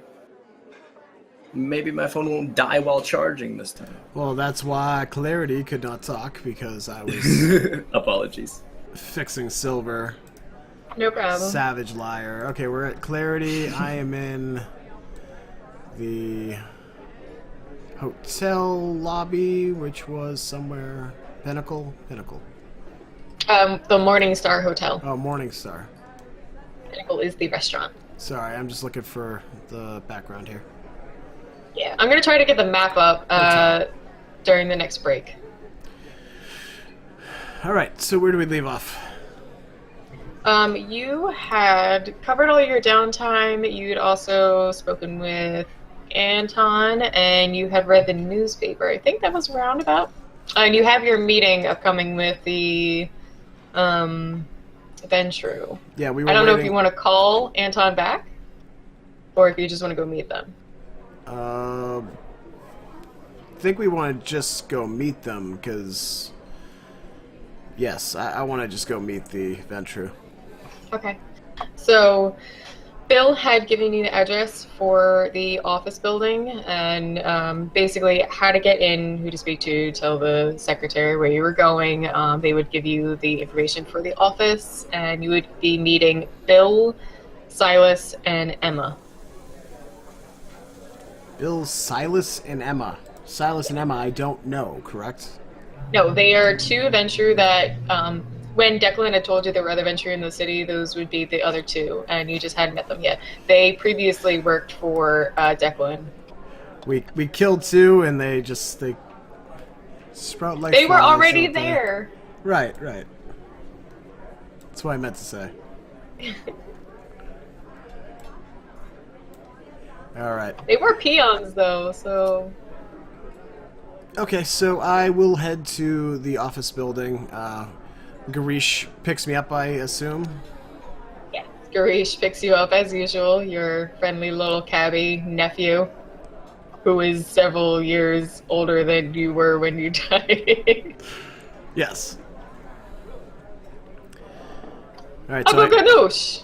Garish, greetings. Good evening. I need How to go are to... you doing this evening? I'm doing well. How is the lovely wife? Is she still Oh, getting fat on the she's- American food? Yes, of course. She loves her poutine, which I think is Canadian. Well, it was excellent to have you guys out for dinner the other night. Oh yes, that was wonderful. Thank you very much, Uncle Ganoush. I cannot thank you enough. Of course. So tell Garish the address. Which section of the city are we going to? It is a little bit north of Central Philly, but not too far. Okay. So, Which isn't too far from your hotel. It's actually really close. all right, so I guess I will send Anthony a text. Anthony or Anton? Anthony. Okay. Anthony, I am back in town. What has happened? I heard things didn't go well for you. Click, click, click, click, send. Ding ding. I will respond. Giovanni were assholes. Smacked Anton in face, but I think they're like cowed for now. Also, do you have Roland's number? Send. Do I have... I don't have Roland's number, I don't think. Roland doesn't have a phone.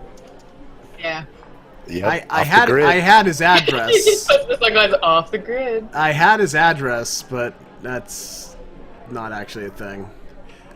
No. Send. Nice. I also just noticed Emma and Silas are two different pictures, and that unfortunately looks weird next to each other. Really, it looks like the same picture to me. I thought it was the same image, and I thought he was just being a creeper. It was two different pictures, and I put them together, and I did not realize that would be the angling. So He's just looking straight at her tits. That's super weird. I mean, it looks a little lower. I think Little it's lower than that. looking It's at a her little ass. lower. Okay, alright. She's totally like, my eyes are up here. God. Well, that is your fault, Spira, so if you want I to switch know. that around, you could do that. Maybe, who knows? I Put don't him know. on the Otherwise, Silas is a creep. Then I'll just be looking away like I Confirmed. can't even right now. Anyway, all right. So Gideon is heading to the Carrion Medical Ambulance building. Oh, this sounds promising. I just had the stream die on me. Oh, Still working for me. Everything's working for me. no drop frames, still alive. Strange. Okay, so I'm gonna send Anton a text while we're Okay. on the ride. Anthony says problem is cowed, quote unquote. Send. Oh, addendum. Prepare potentially for retaliation. That Also, if you see Roland, tell him he might get laid. laid. So I'm gonna respond to Anthony. That doesn't sound like cowed. Temporarily, they have stopped, but I don't feel like they are going to leave Philly. Group text. That's a good idea. Alright, we add Anton to the group text. Yes. Retaliation? Question mark? They just seemed like violent, aggressive people. And I'm not sure if I got that vibe from them. I would just better be prepared than not. I have a meeting. We'll take care of this later tonight. Send. End group call. End group text. I mean, you can't end You can't end the group. Shut up. Yeah. Shut up. Yeah, No, he yes, sends I, the actual message. yes, in I group can. text. Just like this. I take the phone Just and over and out. I put it in my pocket. He controls the phone company now. Didn't you hear how many people he ghouled over there? We're not there yet. Okay. Okay, so Gideon is heading over to the ambulance medical transport company, and like I said, sees the secretary, explains who he's supposed to when he meet, and gets where he's there, supposed to go. when he gets there, I'm gonna respond, yeah, seemed like assholes. Sorry, was reading. Let's check back in with Deckard, because he was in a tight spot.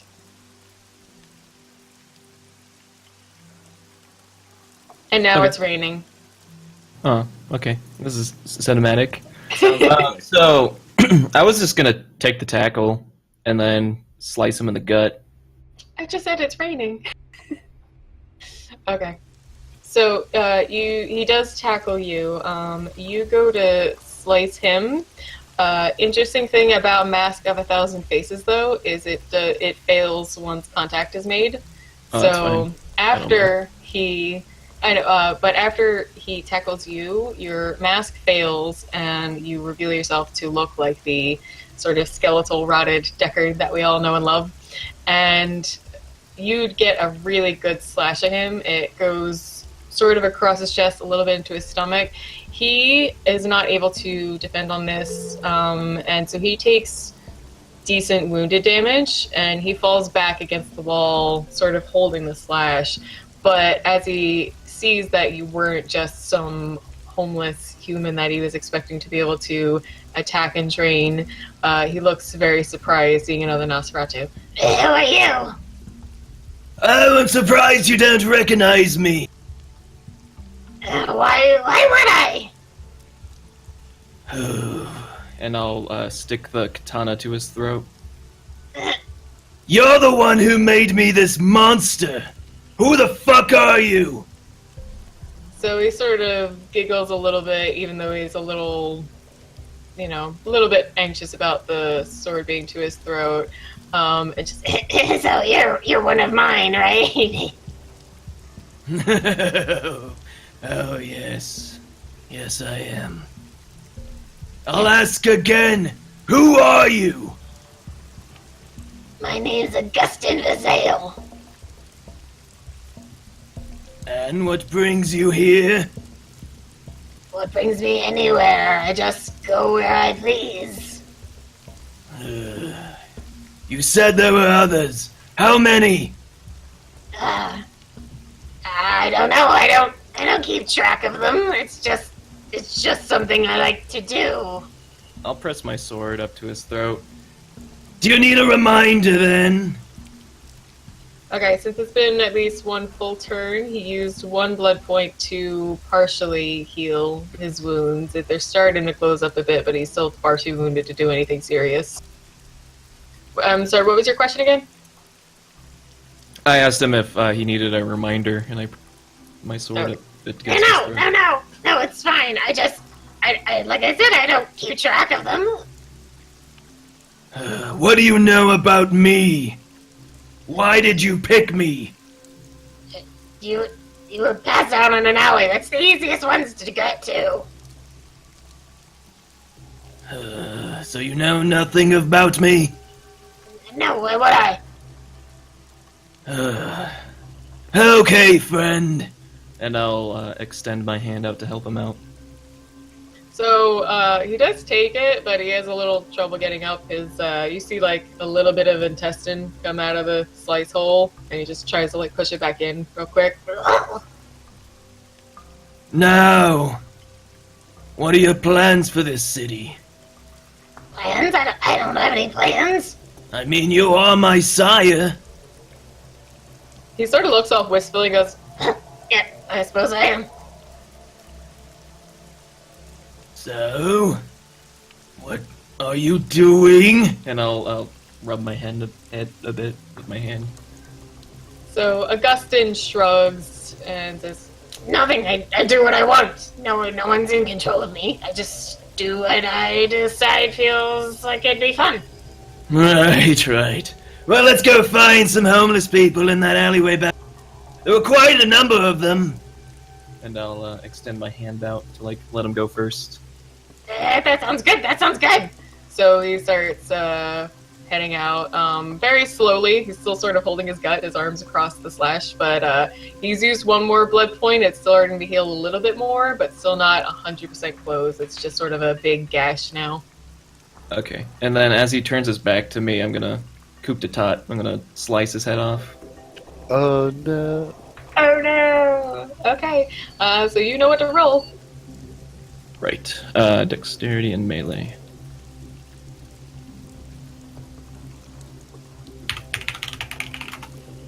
Four. All right, so let's say goodbye to Daddy Deckard. Yep. And crap. I meant to ask. Like, when vampires die, they don't turn to like dust or anything, right? It has to do with how old they are realistically. So if you die at 20 and you live 60 years, you would die. Your body would look like an 80-year-old person. If you died, at 30 and you lived 100 years, you look like a 130-year-old body. So this guy's not too old, but and he's especially rotted and gross looking already. So his body does shrivel and look like a corpse that's been in the ground for a little while, but he doesn't turn to ash. He's still a full corpse, just really gross looking. Okay. I'm just gonna take his head and then head off to the Warrens. Leaving a gross body. All right, that's Yeah, Deckard style. pretty much. Okay, so Deckard takes off for the Warrens. How fun. With head in hand. Yeah. All right.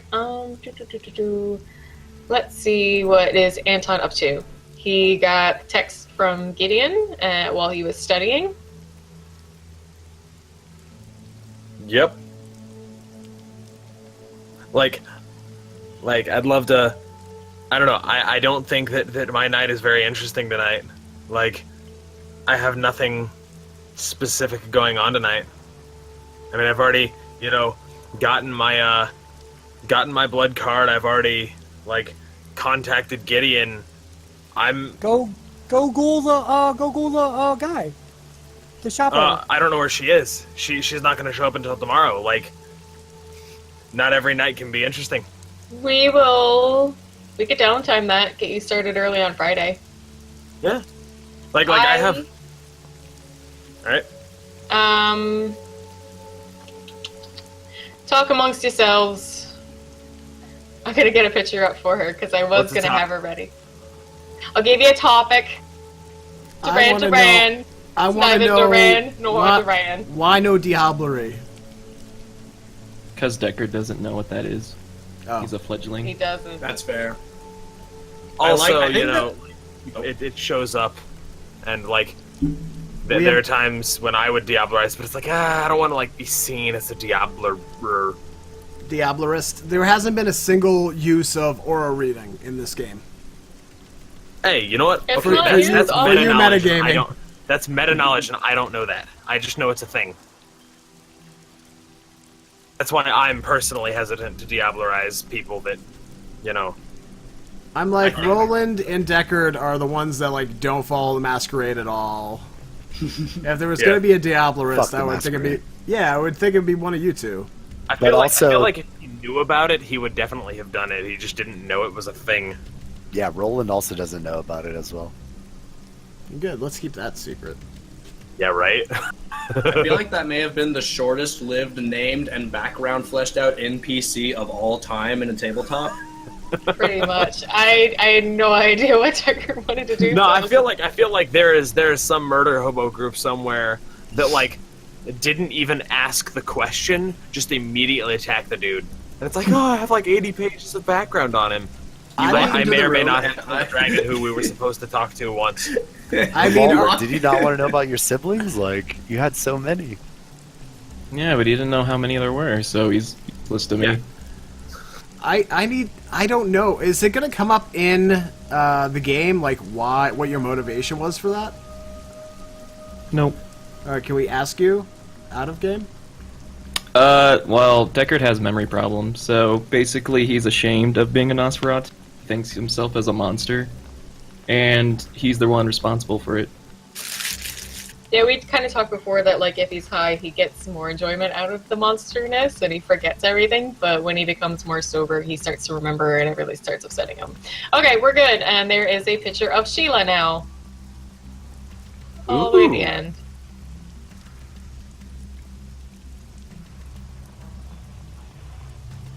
Oh, that was already in there. No, it's a different one. I One just right at added the it. end. No, that was named differently, but I've seen this picture. Oh, it was in the uploads. I didn't make a page for it. Ah. No, it was like the hell was it called? Hectic. Oh, it's a different girl. Okay. Yes. Yeah, it's. I think it's Oh her wow, yeah, employee. it's framed very similarly. Yeah, It's it's the her same place. employee. Hectate. Hey, Katie. Hectate. No, it's definitely not heck tape. Okay, so we're gonna say that Anton finished his studies on Thursday night, and he's skipping into early Friday, and he wants to go meet Sheila Ferdinand at the Katie Gallery. Yeah, I told you and- that's what happens when you make me make up names on the spot. She looks like a Sheila Ferdinand. Yeah, of all the Sheila Ferdinands I've ever met, she looks most like one. Oh yeah, and one thing that I'm gonna do before I head out there is I'm going to grab my my vial of transference, the one that's got my blood in it, not the one that's got Revolver's blood in it, obviously, or Deckard's blood in it. I almost want to make you roll to make sure you don't mess that up, but I won't. Oh, I've got his very carefully labeled. Like, I don't know what Got I'm it. gonna do with it yet, but I'm gonna do something with it. Got it. Okay. Are you doing anything else early Friday that you want to clarify? Or anything else other than- Thursday? Other than my normal feeding and gathering of my my third, I think at this point, blood card. No. Yeah, okay, yeah, because I think you had it, you were able to do one Wednesday, one Thursday, one Friday night, so now it's a little later into Friday because it takes you a while to go to the college and get all that done. Though if depending on what time, because I have the card, so I know how late this place stays open. Obviously, if it wouldn't have been open, I would have skipped that and done that a little bit later with maybe some slightly drunk college kids. This is World of Darkness Philly, so places are open a little bit later, and a little magic gallery. They actually like operating a little later in the evening. They actually have hours, so about 11 or 12, depending. Yeah. All right. Well, I'm gonna head there. All right, so Anton shows up. It is, what car do you drive? I feel like it's like a Honda Accord, like a completely generic, like a beige Honda Accord. It has absolutely no style to it. Yeah, no, I was totally thinking like a little sedan. So, okay, Yeah. so Anton shows up at That's- the Hecate Gallery. I look absolutely nothing like anybody who ever shops here. Thanks. So he walks in and he sees a younger woman, maybe like really early 30s, standing behind the counter. She's just sort of labeling things. She looks like she's just sort of doing real like simple upkeep with business things.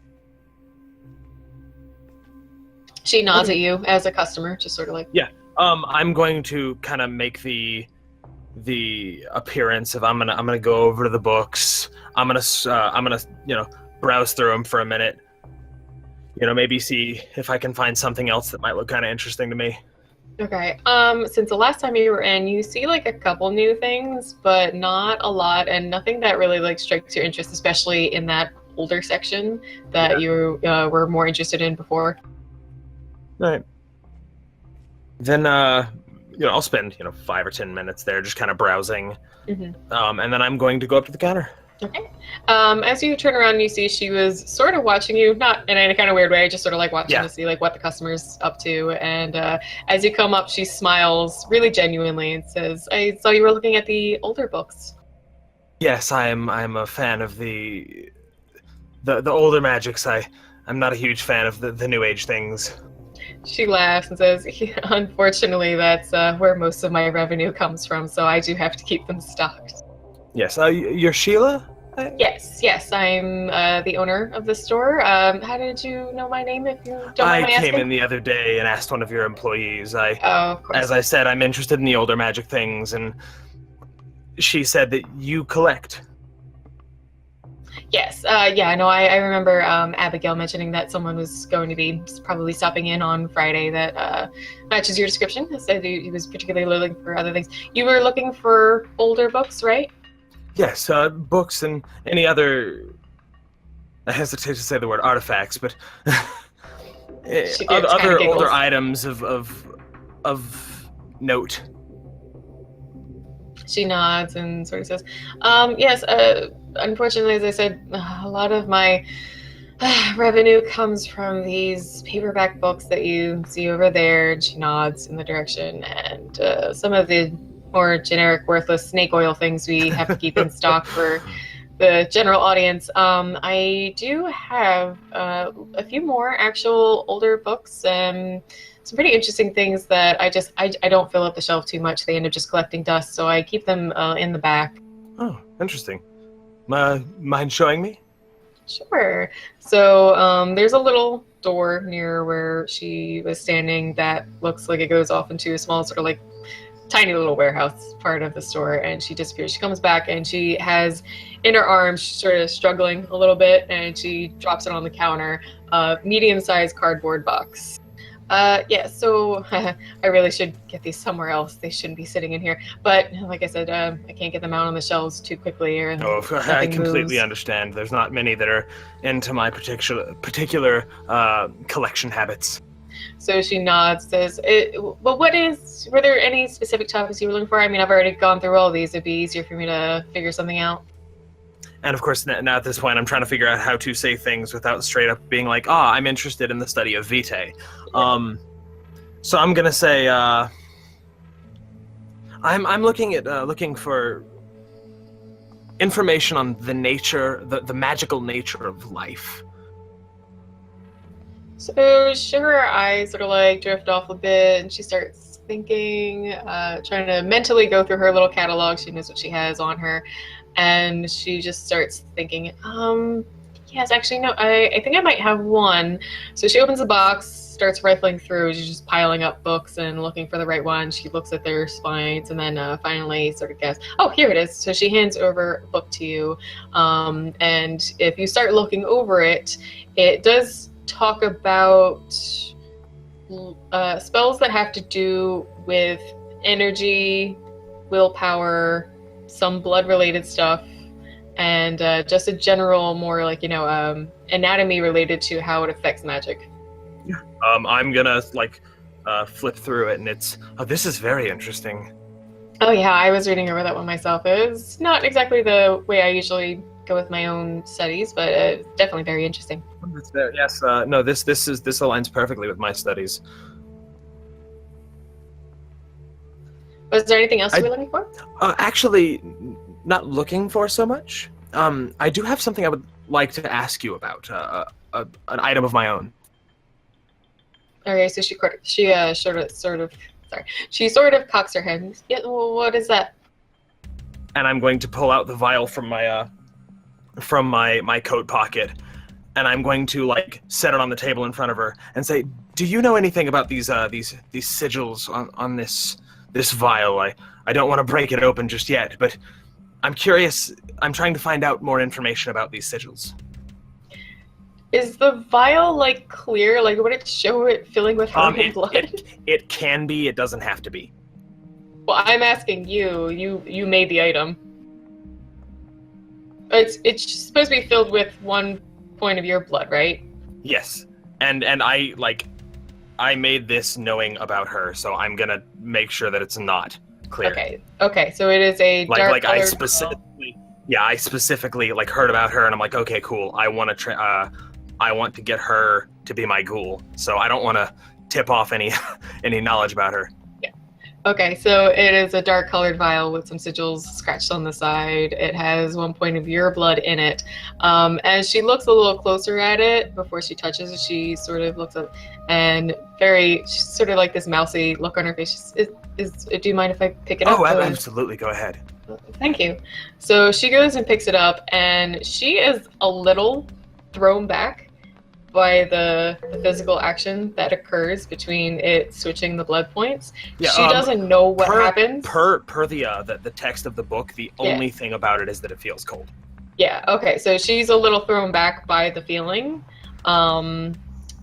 The blood is switched, so your blood enters her and hers enters the vial, and she just looks actually kind of excited because she's very interested in this field of magic, and she very carefully but so quickly puts it back down and goes, that was very strange. And when she looks up at you, she has a little more doe-eyed look at you and smiles really big. I've felt the same effect. It's very unusual. Yes, that was very strange. No, I'm sorry, I don't recognize those sigils. And she looks tiny bit dreamy. Oh, that's highly unfortunate. Thank you anyway. So I'm gonna pay for this book. Okay, so you buy the book, and she just sort of still like weirdly smiling at you as she rings you up. Yeah, and I'm going to hand her my card and say, do me a favor, if anything interesting, books or anything interesting comes into your purview, don't hesitate to call me. I have no problem spending my money here. She nods excitedly. Yes, of course. It's very welcome to have such an interesting customer. As I said, I often get teenagers in here looking at the I know you're love paying spells and Wicca books and on a not uncommon basis. Yes, of course. So she takes your card and hurries it away, like underneath the register, and hands you your purchase in a bag, and still just sort of like looking after you. Like it was very nice. I'm sorry. I don't think I caught your name. Oh, I'm terribly sorry. My name is Anton. Oh, it was very nice to meet you, Anton. I will certainly give you a call if I find anything. Thank you very much. And I'm going to take my book and leave. Okay. Let's see what Roland's up to. Yeah. Are we still on the first night, or are we on to is the little girl woken up yet, or no? Well, no. So it was you were finishing up Wednesday night. Everyone else was doing Thursday so far. So you are Thursday evening. The little girl is awake already and cowering in a corner because you wake up later than she does. Fucking awkward. So let's get some sewer music and Clementine up, maybe?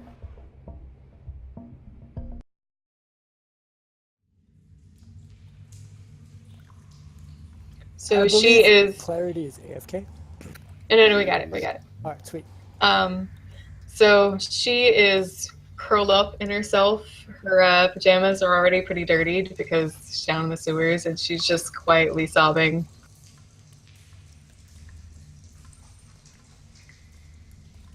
Sorry, Char.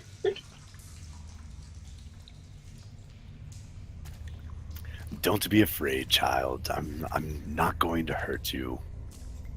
She peeks slightly over her arms. Who are you? My name is Roland, and I,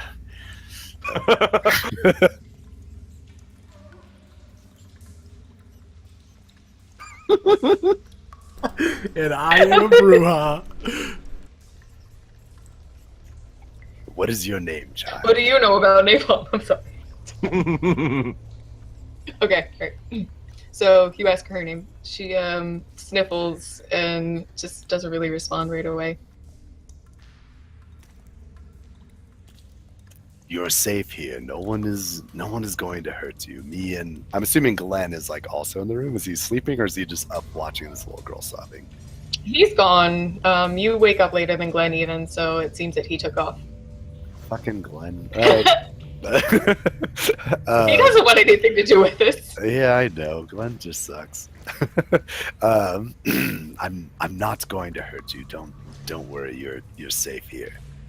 What happened to my mom and dad? Your mom and dad are they're gone. I feel so bad smiling right now.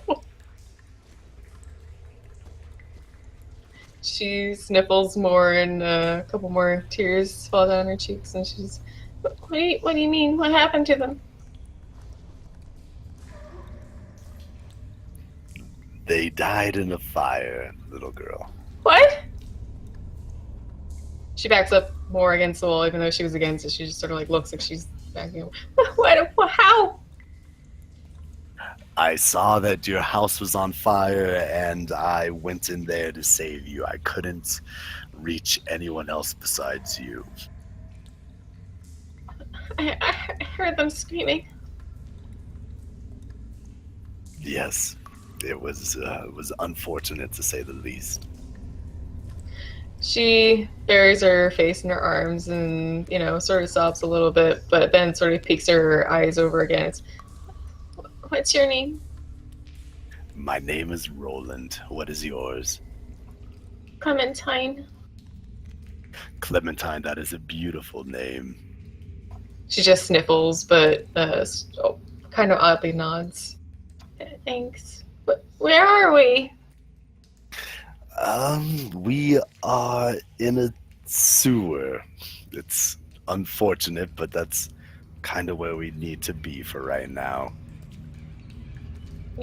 A sewer? Why are we down in the sewer? Like, you don't have a house? I right now I don't have a house, actually, Clementine. That is correct. Oh, okay. She looks around a little bit. I tried finding my way out, but it didn't work. I got a bit lost. I just got my way back here. That's smart, Clementine. I must say, if you ever do get lost, if you could find your way back to me, that would be best.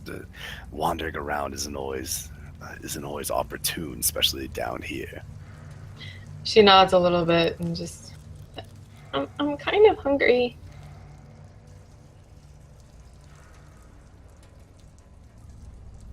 Clementine, there's something that I have to explain to you before we go on. What's that? Did you fuck. Clementine, were you ever scared of something being underneath your bed? What do you mean, like monsters and stuff? Yes, like monsters, exactly. she sort of looks off a little bit and sniffles again. I mean, yeah, I guess when I was a little younger, I know that stuff's not real. To be able to save you, Clementine, I had to change you into, I had to turn you into one of those monsters. Things are going to be different now. You have to understand that. She furrows her eyebrows. What do you mean? Do you know what a vampire is, Clementine? She almost giggles. There's like sort of a weird sound in her throat. She coughs and sniffles a little more. I mean, like I've seen that like the Hotel Transylvania movie. There's a couple of vampires in that. What were those vampires like? I'm not familiar with that movie. There's like a a dad and a daughter, they could turn into bats and fly around and stuff. Not. No other vampire movies you've seen? Maybe Wild Boys or something like that? She just shakes her head. I know, like, vampires are. I've heard about Twilight, but, like, I wasn't allowed to watch it. Twilight, yes. No. Gosh, Clementine. Kind of like Twilight. It's. Yes, that is us now. We are now like your Hotel Transylvania vampires. I don't get it. Clementine, you died at your house, and I brought you back alive. What are you talking about? Vampires are real, Clementine. That is the fact, and you are now a vampire. That is all the information I could really give you about it. You've changed. You are different now. She stares between her feet at the stone floor underneath her for quite a while, and I would say even Roland just like realizes I'm just gonna let that one sink in for a bit, and then she looks up and just sort of says, "Can I turn into a bat now?" Child, we don't turn into bats. That is an unfortunate thing that we do not get, but the other things we do get to vampires. Did Hotel Transylvania go over anything else, or just turning into bats? I don't know. I only saw it in the theaters. It was like about a year ago. Did they eat anything in the movie, Clementine? I think they mentioned something about drinking blood. Now that part, Clementine, they did get right. We do drink blood of That's humans. gross. It is gross indeed, Clementine. That is part of it. If I could like go and sit like next to her instead of like across the room. Yeah, no, you can do that anytime Okay. you want. Yep. If I could just mosey on over there, that'd be dope. Okay. I think they've had a little bit of a conversation, so let's see what Anthony's doing. Dig that hole. That was amazing. I am working that catwalk right now, I believe. Yes, you are, and After you are. texting Gideon from the changing room. You're chatting with May, Tobias, and Theo regarding all of the sort of current situation in Philadelphia. And May has sort of tasked you to try and find information on Roland if you can. Yeah, I'll see what I can do about that. Okay. So as you're still sort of strutting around and May's still poking around with the knife, she does look over at you and says, "Listen, Anthony, have you put any thought towards... I know you're new to the city, and I know you're even a bit younger, but what are your thoughts on the prince? I don't mean Declan, I mean what happens next." I've been worried about that. Yes, I think all of us have been. It's very dangerous when a power influx happens. If someone steps up, and judging by the way things are going, it's likely to be either one of the other Primogens, who I don't know much about, or likely the young Ventru, Gideon. But Yes, I remember him from the court, and he did start making some clarifications on what he thought would be best to move forward.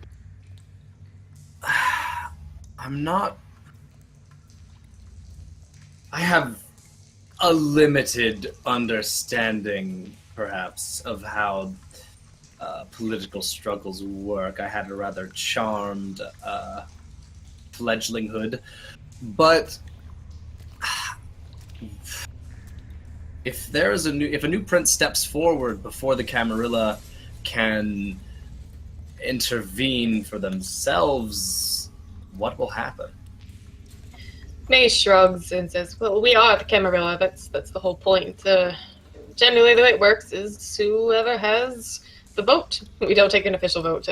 Don't misunderstand me. I just mean whoever everyone decides to stand behind. And as long as there isn't, two competing minds, it usually goes quietly. Often one person is put ahead, said, the believed to be the right person for the job. It's certainly not an easy job. Some people always think it'd be easy to be president and just fix all the problems, but it's certainly not like that, and it's not like that for the prince either. There's still the Primogen, there's the rest of the kindred in the city. Obviously, they don't. I just realized we're on sewer music. So anyway, and May sort of continues explaining the general idea that it just, the popular vote gets it. I see. Well, I'm not particularly moved to vouch for much of anyone. I'd like to stay rather removed from this situation, but I suppose I would oppose someone whom I disagreed with. But I can't really think of anyone that would try to become prince and that I disagree with. If it comes down to a struggle between two or more parties, that's when things can get messy. So for now, I think I shall remain neutral, at least speaking. May nods and hands you back your knives. Yes, and I think it will be an interesting next couple of weeks, months. Who knows exactly how long it might take? Maybe a day or two. I don't know. I'm sure we'll be hearing from New York. They always want to stick their noses in our business. Oh, did you, Theo, and sorry, what was his name? Tobias is the guy, and Theo right. is Okay. yeah. Tobias is the guy, Yeah. Theo is the girl, and she is currently trying to braid his hair. Did you mention, or did May mention where you were from? Us? Yeah. This is Tobias speaking. I'm from a little further south of DC. Theo is out from California. Oh, California. Where in California? She smiles and says, "Bay Area." Ah, I see. I'm from Los Angeles, miss. Oh, nice. Nice to have another Cali boy out here. Yes, I'm surprised to hear that anyone else from California is here. So, May just said you're newer here, right? Yes, I am newer to Philadelphia. I've only been here for, a month maybe? Maybe less. They both look at each other and smile. We have to take you to the mortuary. The mortuary? Yeah, it's, we've got a couple kindred-specific clubs around here, but it's definitely one of the best. Well, to be certain, I have not exactly perused the nightlife here. I think that might be fun. You know South Street, right? South Street. I'm sure I've been there before. Yeah, it's tucked under one of the bars on the street. So, what about tomorrow night? We were thinking about going anyway. Tomorrow night? Friday night. Sure, why not? I don't work tomorrow. Sounds like a plan. So May's already given you back your knives, and she's scribbling on a notepad to get all the measurements and everything down correctly. Yes, I will be working on this as well. I'm actually quite excited about this project, Anthony. One more, if I may request / challenge. Yes. Are you familiar with what chefs wear? Chef's coat, correct? Is that what you're speaking about? Yes. Just the general attire. Yes, well, what about it? Gourmet chefs. If you have the time, I think I'd like to see your take on it. I haven't done anything like that before, but that could be quite interesting. Are you sure you wouldn't make Zachary look like a sore thumb? Oh no, my intentions are far removed from Zachary and far removed from even the kitchen of the Pinnacle. I think Philly could use a little bit of spicing up, and I think I should maybe start getting myself out there a bit.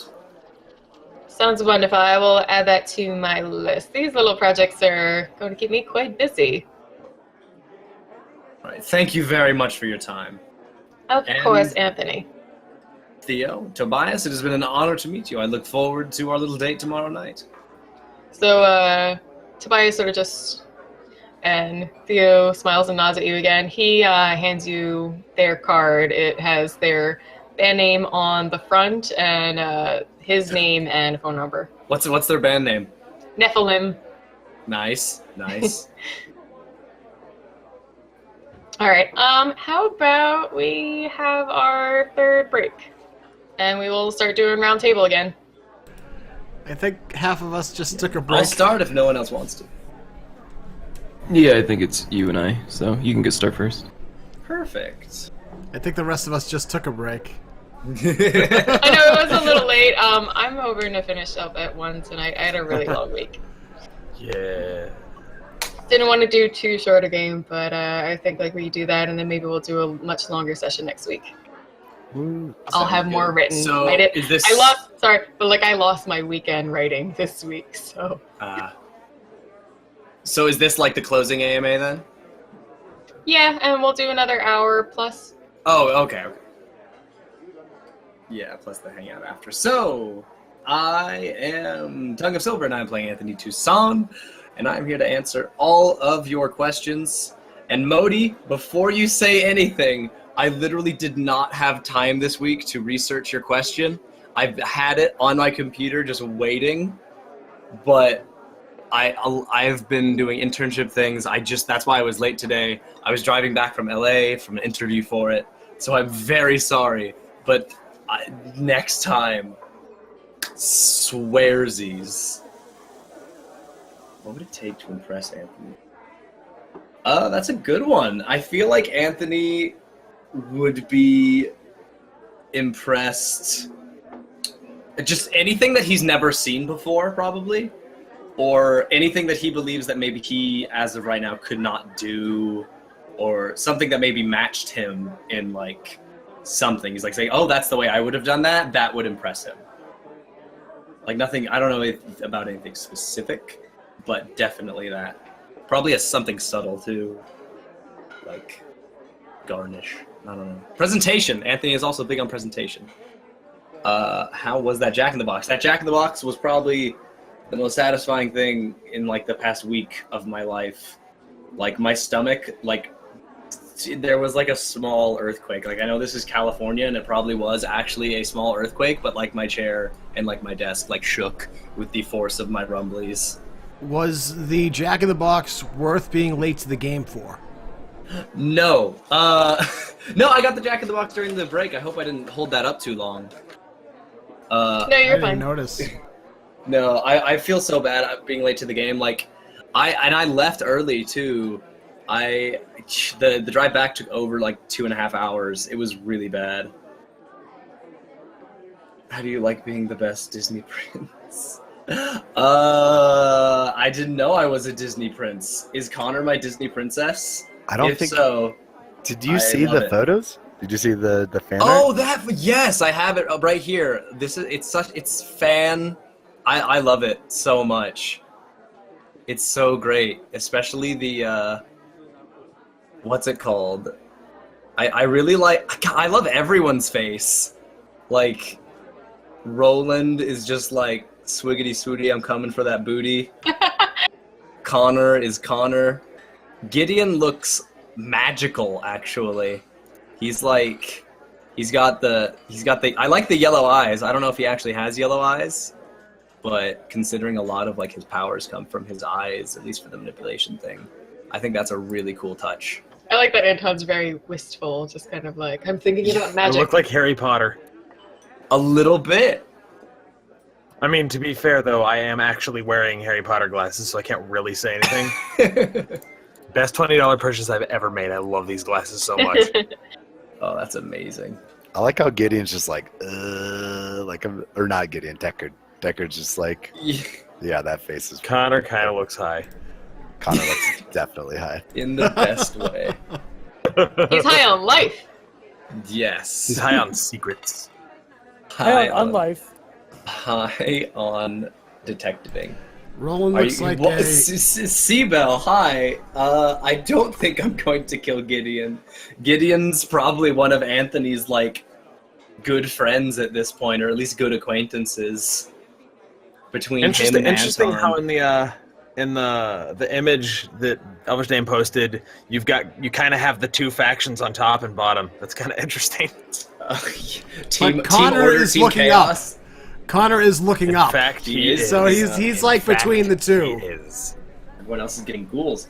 I think he might ghoul someone. I don't think he would ghoul a fellow chef. Like, it's not just he won't feed on them. He just like respects fellow people who work in the food area too much. But I think he would ghoul. I don't know. It would depend. Maybe like someone who he felt could like further his cooking career as like a manager, or like someone who could like set him up in some way. He might ghoul them. But which would be very easy, I'm assuming, because they just need to consume the blood, and I'm a chef, and I serve them food, and that belays a certain... But, I don't know if he would... Well, maybe for ghouling. I don't think he'd ever poison food, though, because ghouling's different. Ghouling's just like, oh, I love you. It's been 5 minutes if you need a break. Let me just finish this last question. No Anthony wants to know problem. of alchemist blood that the Asimite can produce. If he learned they held such a secret, what would he do? Anton has actually been discussing alchemy with Anthony. Well, we still need to do that. He's been meaning to kind of show off. Like I still Yeah. need a reason to learn it. Yeah. Like, I don't have an in-character reason to learn it, but the moment I do, I'm definitely making you some solid blood to cook with. Yes, that would be dope. That'd be perfect. It would be perfect for his blood cuisine. The alchemy is really cool. Alchemy in general is really cool. I don't know if it's the same as like fantasy alchemy, turning stuff into gold. It seems to be very blood focused. Yeah, I don't know about the Asimite alchemy, but I do know that Tremere alchemy is exactly like that. Equivalent exchange and all that. Yeah. Oh, that's awesome. Turning lead into gold, and actually that's like one of the easiest things you can do. That's hilarious. The problem is you can't like make coins out of it or anything, because then it just like turns into like mush. I do not know what Garrow blood is, but I will discuss it with you in the chat because it is now time for Revolver C. Hey guys, my name is Question. I do the revolve. If you guys have any questions for me, in character or out of character, for Deckard, I will happily answer them. And thank you guys for joining me. Sorry I look out of it. I'm just not feeling well right now. But I'm toughing through it. Do I have any remorse for killing my sire? No, not really. He was pretty ashamed of him to begin with. Because Deckard wanted to find his sire. He didn't even know about his sire until Benedict hid it from him. And so he snooped around Benedict's room and then went out to go find his sire. And luckily I found him. And once I learned what kind of vampire he actually was, like he had no plans or ambitions or anything. And he was very weak, living at the bravado code that Deckard lives on. He just decided to off him because he couldn't learn anything from him. So, will I try to find my siblings? Probably not, because he didn't make any sense, and he doesn't know how many siblings he has, and no real way to find them. Yeah, I'm okay, Articus. I've had this cough for like a month, and it's not going away, and it really hurts to cough, so... Why did I try to break Gideon's hand? Because Deckard lives by the code of the strong eat the weak, and the weak deserve to die, and he sees Gideon as a very weak person. Can you have Deckard sing You Are My Sunshine to O'Connell? I'll try. Love it. Gideon seems to be offering you a place in his court. Why did you shun him? That's why, because he sees him as weak. Sees him as weak, and he doesn't deserve the princedom. How goes the hunt for heroin? Is the new gold thing going well for you? We haven't really glossed over that. I assume it's working out pretty well. So, what about the mentally weak? I mean, that's fine. There's strengths in different aspects. There's like physically strong, and then there's mentally. And Deckard, being mentally weak, sees that he can kill the mentally strong with his physical strength. Does Deckard want to be prince? No, but I mean, if he gets an excuse to. Why not?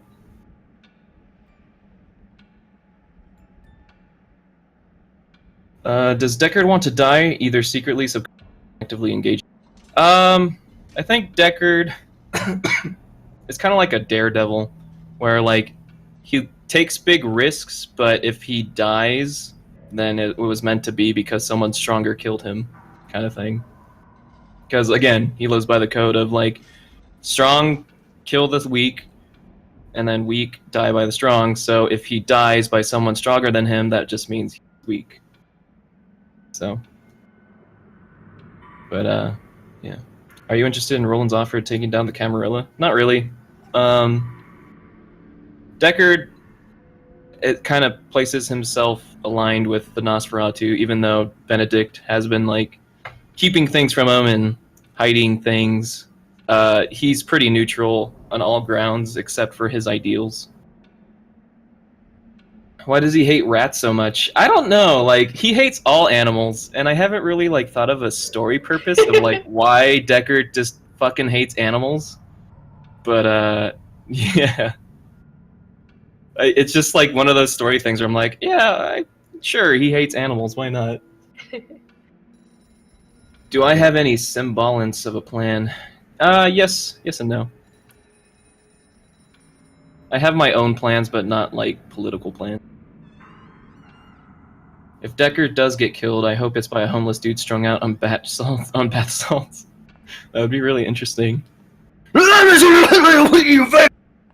just like kills him. That'd be really interesting.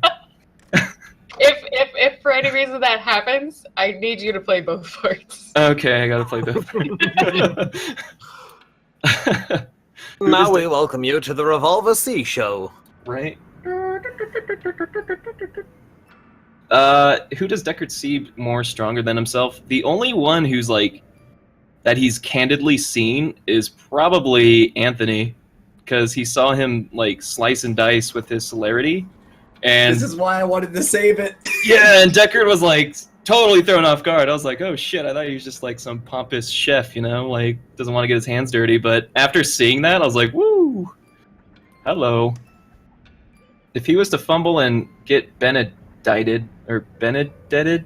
killed, how would he feel about that? He would definitely be saddened because of his own weak sire that, you know, turned him into this monster that he despises. Like, he is very self-loathing on himself. But again, when he takes heroin, he definitely feeds into the beast. Benedict has always had like the best intentions for Deckard. Like, he can keep him out of trouble, and like he's the bull shop in the China store, you know. But Deckard doesn't see it that way. He always says like he's hiding things from me because he doesn't trust me, and so I have to get my own means of finding out what the hell he's hiding from me. Just like a teenager. Yeah, pretty much. He's an angsty teenager. That's time. You did have one more I like. Will Deckard ever romance Sunshine? Probably not.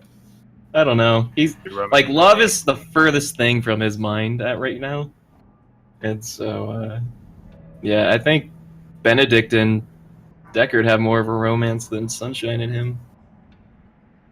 Poor Sunshine. Hashtag Deckard. She has like pictures of Benedict, has like a Polaroid camera of like his back turned. I wish he looked at me like that. Yeah, looks through the traffic cams to see if he's okay.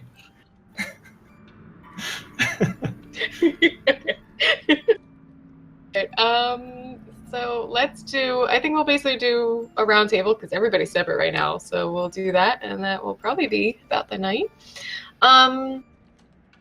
We have Gideon meeting 3 people. I'm meeting 3 people. Yes. Do we have a backdrop or anything for this? Yeah, you could pull up either Bill or there should be Emma and Silas as a picture. And where are they meeting at? They are meeting at the Carry-On Medical Ambulance Company building. That's the name of the company, up to ambulance, and then it's just the building. There's an office there. Okay. So Garish pulls up to the medical supplies and ambulance place. Am I getting that right? Carrion Medical Ambulance. Carrion Medical and Ambulance. And I ask Garish to hang out and walk in like I own the place. Okay, so just downtime because it's not that important. The secretary speaks with you. You explain who you're here to see. She explains where to go in the building to meet Bill, Silas, and Emma. So as you open the large office door down a couple hallways and everything, you see Bill sort of leaning against a desk, and Silas and Emma are standing opposite him, and they were mid-conversation as you open the door. What sort of, what's the setting like? What is this room like? Is there a table, chairs? It's a very nice, like, president CEO type office. There's a very large sort of oak desk that's got, just a few things, a simple computer, a lamp, little bits here and there. There's some plants.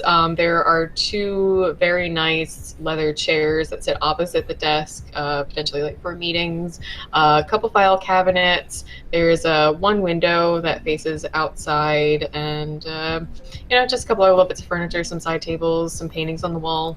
So where is everyone standing in relation? So the in the layout of the room, there's sort of a desk here, chairs here. Bill is leaning against the table with Emma and Silas standing facing him, but they're kind of by the chairs. So there is a separate table, you said, or you're referring to the table as the desk? There's a table between the chairs, and there's just like a couple around the room that have like some magazines and flyers, brochures spread out. It's supposed to be like, open looking kind of place if Declan had people over that he was entertaining for the company. So I enter the room. Is there any sort of response? They look up from their conversation, quiet down, or? Oh, of course. Bill looks over and notices, Gideon, yes, please come in. Good evening, and I walk in. Please sit, everyone, and I go and sit at the desk. You sit behind the desk? I sit behind the desk and tell everyone, please have a seat. Well, there's only 3 chairs, so Bill just moves over to the side of the desk and looks a little perturbed that you're just taking the desk, but Silas and Emma sort of nod and move into the chairs, and they nod towards you. Emma introduces herself, and Silas as well. Say their name. Glad to finally meet you. It's a pleasure to have you. Thank you for... thank you for taking my call. I'm going to look around the desk. Is there any sort of legal pad?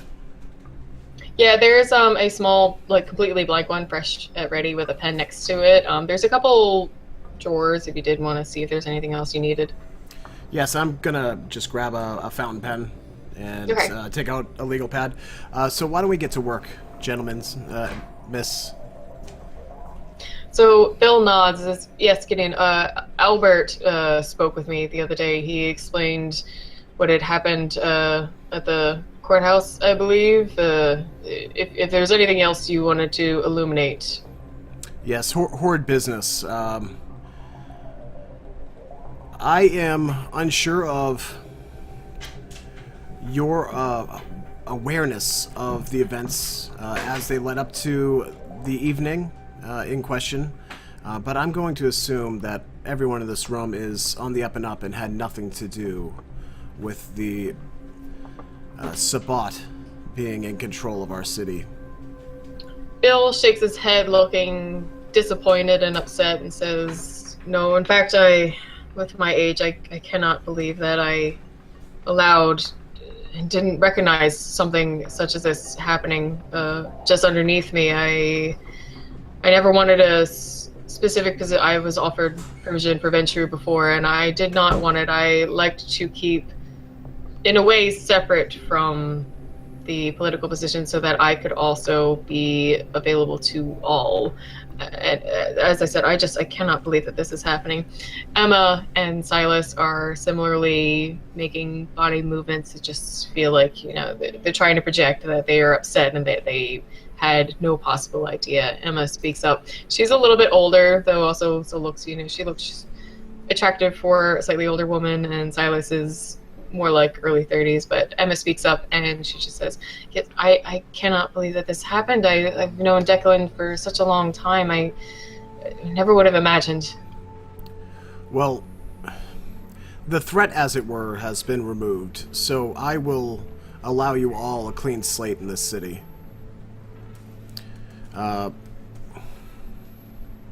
Bill, I have to say that I'm very surprised.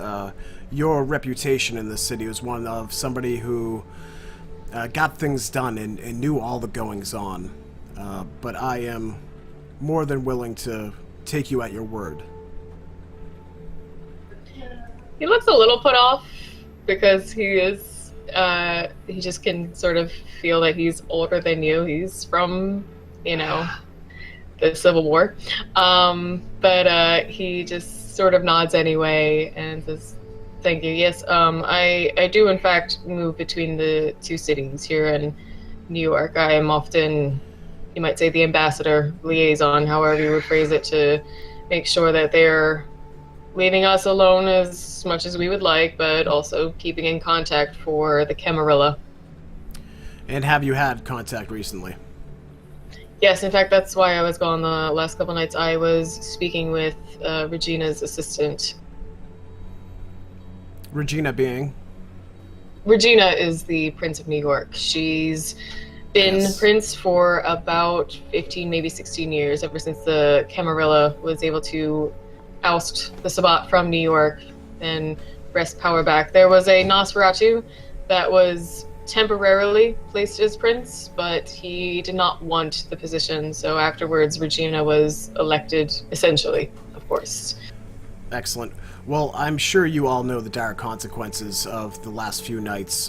There is a power vacuum here in this city. I am attempting to fill it, and I hope that you will all support me. That being said, a Ventru prince being deposed as such leaves us looking weak. We cannot have that. Emma and Silas sort of lean together and whisper a little bit, just nothing too specific, just like, how are you feeling about it? What do you think? Blah, blah, blah, blah, blah, blah. I pointedly start taking notes. I'm just drawing stick figures, but it looks like I am being very critical of them. And Bill, sort of with one arm folded into the other, just sort of nods and says, yes, of course, we will need to address the power vacuum, the lack of a prince here, and we would like to, I'd say, get one of our own situated sooner than allow New York to move in. Well, first things first, I believe that a show of force and of strength is necessary. There are you were cutting off a bit. I'm sorry, can you hear me now? Yeah. First things first, I believe that a show of power and of force is necessary to solidify our position here in the city and re-strengthen it. Silas leans back and looks a little incredulous. What do you mean by that? Well, if you would let me continue, Silas, I will absolutely lay out my plan. There is a group of Giovanni operating in the city under without sanction from the Camarilla. I believe that we should remove their presence from the city. That would show the rest of our populace here and in the Northeast that we will not allow for things to snowball as they had under previous leadership. And to take away from past misgivings and misdealings from the last regime. Emma nods at you and says, yes, we were aware of the Giovanni, and of course they're a blight on the city. We do not want them here, but any attack directly on the two of them, yes, there's only two of them, but they are a web. It could possibly bring the Giovanni from the other cities here. what do we have for resources in the Mortal Society? And I'm gonna look down at my notepad with my pen out. I'll get you that later, but they tell you. All right, so I start scribbling it out. Oh, that's great. I have that's ideas, but I'll write it out to you later.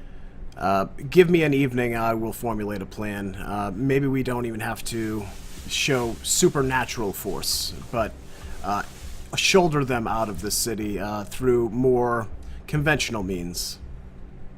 So the three venture sort of nod and make body movements, chitter chatter, and sort of agree with what you're talking about. They give you any other final details that would be useful for trying to deal with the Giovanni and next steps that should be taken. And whether you want a downtime that wraps up the meeting or not, I think we should jump on to somebody else. I do just want to, in finality, say, you know, I do have what seems like the backing of the new, Malkavian Primogen, Avery, and of Albert for the Tremere Chantry. So I believe this will be a peaceful and easy transition if you help me to make it so. Okay, and they And if seem that be all, I stand up and stride out of the room. They seem pretty positive. Yeah, okay. Let's see what Connor is up to over at Nippers. Speaking of the Giovanni, I am just hanging out, chatting with my favorite bartender of all time that has ever existed, that has ever walked this face of the earth, who God only knows what her name is. Steffi, maybe? Yes. Alright, I'm hanging out with my bestest bud, Steffi, while she pours the drinks. I'm hanging out at the Nippers pub, and making sure that nobody's getting too handsies with our lovely lasses. Yes. So Waiting John. for the Giovanni. So John went in the back with Luca and Marco. Seemed a little shady, but you don't know anything specifically about these gentlemen. So they've just disappeared, and Steffi is, you know, pouring beers from the draft and handing them out. She's just doing her job and being flirty with customers. Oi, Steffi! She looks over. What's up, Connor? I want to whisper in your ear some lovelies, I do. Oh, you got flirt. Hey, got a minute for me? Yeah. Just give me a second. And she finishes pouring a beer and hands it to a customer, nods at them, and walks over to you. What's up? So, I was speaking to their mate John over there, and I was telling him about how he should definitely hire me, and of course he agreed, you know what I mean, because look at me, I'm Conor, you know what I mean, why would you not want me in your place of business? But then, these two blokes, they be walking in, you know what I mean, and, they be in their fancy suits and whatnot, as you can see, not proper attire for this kind of, for the Nippers, if you know what I mean, and, all of a sudden, he cuts me all short, like, oh, he's got no time for the Conor, and, I was wondering, who is these folks and what they be doing? Oh, those two guys, right? Yeah. And she sort of touches your shoulder and like pushes you back a little further away from the customers. And is, yeah, that's the Rosalina guys. Yeah. Look, you're new, but I mean, like, you know, you got to know what's going on. So, those guys, they typically ask for kind of protection money. Oh, it's the mob, hey. You know, the Philadelphia, they had a long relationship with the mob. And, you know, me being Irish and, you know, down with the IRA, you know what I mean? I understand the mob mentality, if you know what I'm saying.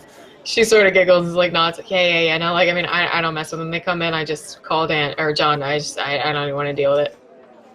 You know, I don't blame you, Steffi. Keep your hands clean, if you know what I mean. Unless you're touching me. Oh, you flirt. You stop it. She slaps your arm. So I let her go back to business, and I'll take a position where I can sit and see kind of the door, but I'm not like sitting in front of the door. You know what I mean? That John, like wherever John's office is, so I can see when they come out, and I can and I have enough room to intercept. Okay. Do you want to use Auspex? Oh, well, isn't that fucking brilliant? I have the best GM ever. I would like to move a little bit closer where I could use Auspex to hear what is happening inside of John's office. Okay, so you have auspex on, and with heightened senses, you do start to hear some of the details of the conversation that's going on. You start to hear that Luca and Marco are just sort of being a bit brash and, not too aggressive, but they're making themselves known as, the sort of force that he doesn't want to have to deal with any other way than giving them money. And he's, you can hear John scrambling around getting something together for them. And at that point, a bar fight breaks out. I would like to take care of the bar fight because that is my job to take care of bar fights. Could you give me a little bit about details about who possibly started this bar fight? Yes, so as you hear some clashes and banging and stuff going on behind you, you look over and you see these two kind of almost stereotypical like biker-looking dudes fighting actually kind of a smaller guy, and it looks very one-sided, and there's just yelling. You can't hear exactly. You have auspex on, but the distraction starts breaking it up, and you don't hear exactly what it's about. You just hear lots of cursing and name-calling, things like that.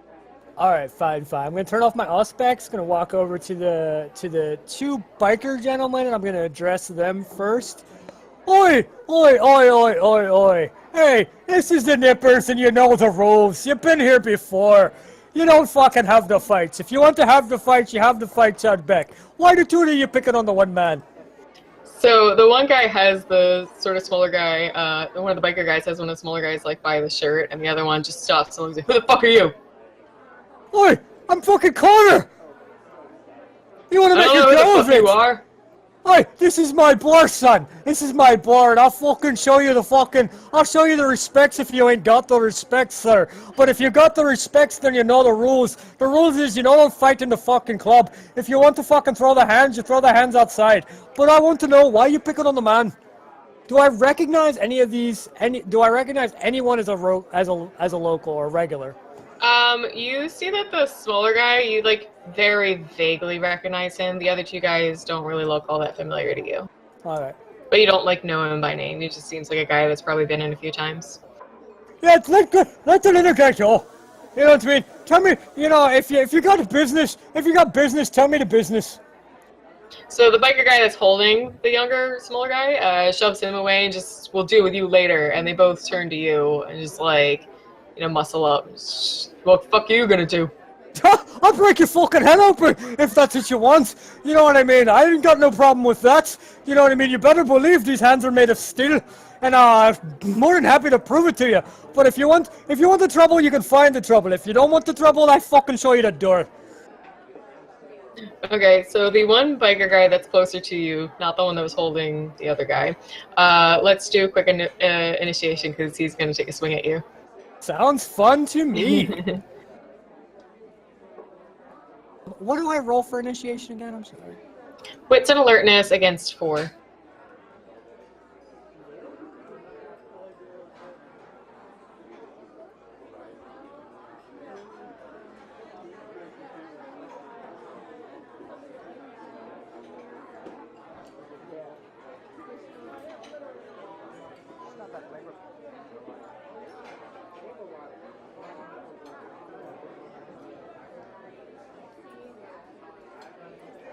I'll take 5.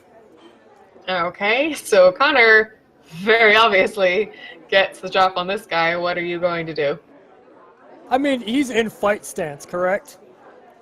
You saw his arm starting to go like this. Like you knew enough that he's getting ready to punch, but you have initiation, so whatever action you want definitely oversees whatever he's gonna do. Maybe he's got his hands out, dude. I'm gonna go straight up the middle with the uppercut, and I'll move forward to elbow. If I can do 2 actions. Okay. Did you ever put anything in brawl? Because I don't see it on your sheet now. Neg, I have no brawl. Okay, so you'll just have to roll strength then. That's just 3, and that'll be difficulty 5.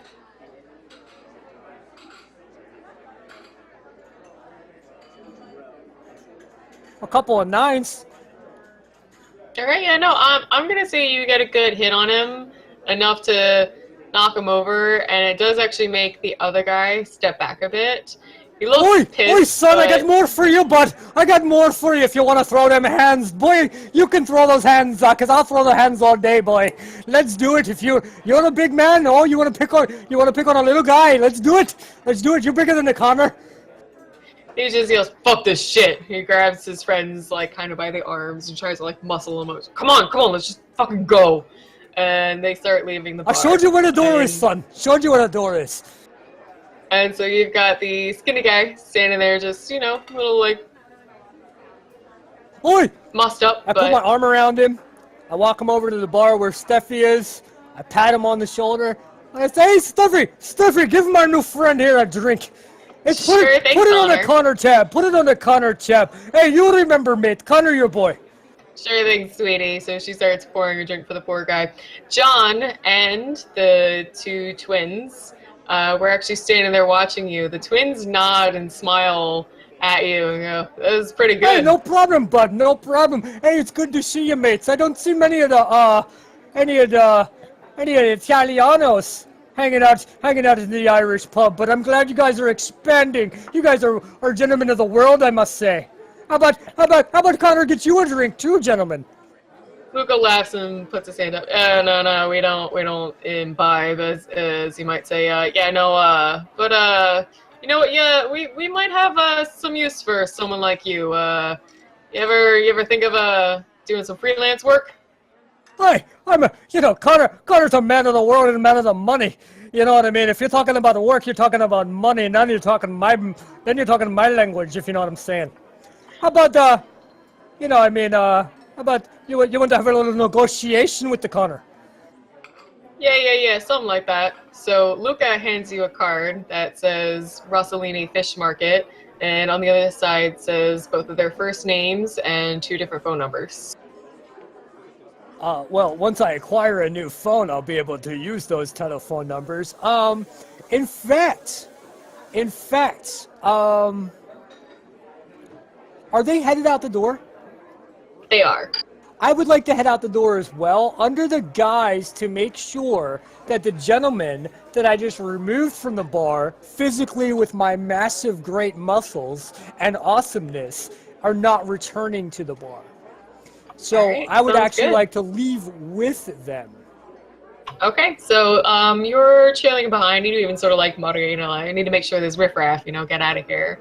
And that, I would say, kind of Conor for the evening, and we will see what he does with the Giovannis next week.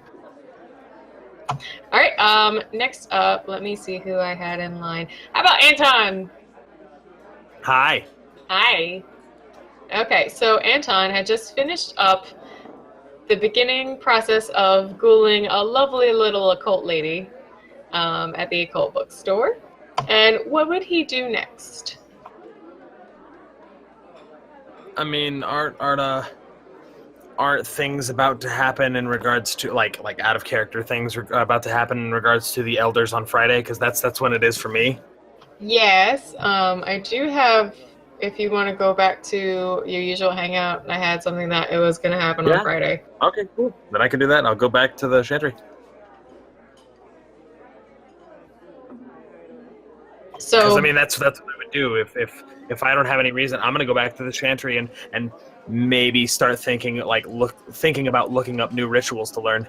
yep. So, little while into beginning of Friday night, Anton, let's see, 1 second.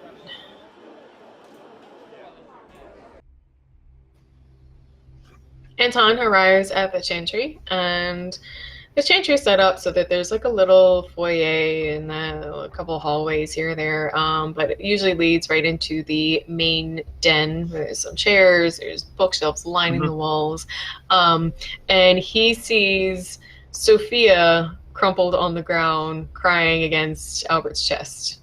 I'll, as best I can, rush over to her. What happened? So Albert looks up at you, Anton, yes, Sophia, and he sort of shakes her shoulders gently, but Sophia, come, please. And she looks up and says, Anton, I'm sorry. No, don't be. What happened? I shouldn't have. Every time I do, everything seems to go wrong. What happened? The seance last night, I tried to use my powers again. I haven't used them in forever. I tried to... And she just sort of sobs for a little while, but as Albert sort of pats her back and tries to pull her together, physically just almost shaking her a little bit more, he starts to look impatient, though still caring. Like that mix of like, he's upset that she's this upset, but trying to do the best he can. And he finally like gets her to look at him, and she leans back a little bit, takes in a couple deep breaths, and sniffles a little bit. It's this little girl. She's the first one that I had a problem speaking with. I don't know why, but when I summoned her, this was almost years ago. When I summoned her, something went wrong, and it didn't work out. She was so frightened, so scared. In fact, and she sort of leans into Albert again, and Albert looks up at you and says, the summoning went wrong, and Sophia was badly damaged from it. She just sort of whimpers and just says, I can't get her out of my mind. Anytime I try to do anything with my abilities, it's all I can think about is calling her, but she's just always so upset. What makes, like, you didn't do anything. This is her. This is not, unless I'm mistaken, unless I don't know what I'm talking about. Sophia angrily shakes her head. No, it's I shouldn't have called her in the first place. It wasn't right. She's lost. She doesn't understand what she is. She doesn't understand where she is, and it's so upsetting to her. I can feel it. And there's nothing that can be done. There's nothing that have you ever, you've never, you said, had trouble with this before? Not before her. It was just her. She was the first one. I don't know why, but it's just I can't. Every time I try to speak to her, I try to help her as best I can. I try to make her understand, and it just makes things worse. Perhaps work on your powers in different directions and strengthen yourself so that you may help her. That actually makes Sophia start crying harder. Great. And so Albert sort of grabs her underneath her arms and picks her up and takes her off up to the second floor, which is, there's a first, second, and then the attic. So he takes her off and sort of gives you a little like hand motion, just stay there. Like he doesn't say it, just stay. And he takes her off. He's gone for a little while. I would say you can assume he's kind of trying to put her to bed, to try to get her, just in a safe place. And Albert comes back down the stairs, just running his fingers through his hair, just... Ugh. What the hell was that, Albert? So he sits down very hard in one of the chairs, and looks around. Christ, I wish I could still drink. Understand. Listen, Anton, there's some things I never told you about Sophia. Not that we didn't trust you, obviously. It was just a matter of... Yes, of course. Sophia's my child. The thing is, when I met Sophia, she was not the woman that you know now. She was fiery, she was passionate, she was decadent and almost debauched. That was why I was drawn to her. I needed to take her in. Sophia. Yes.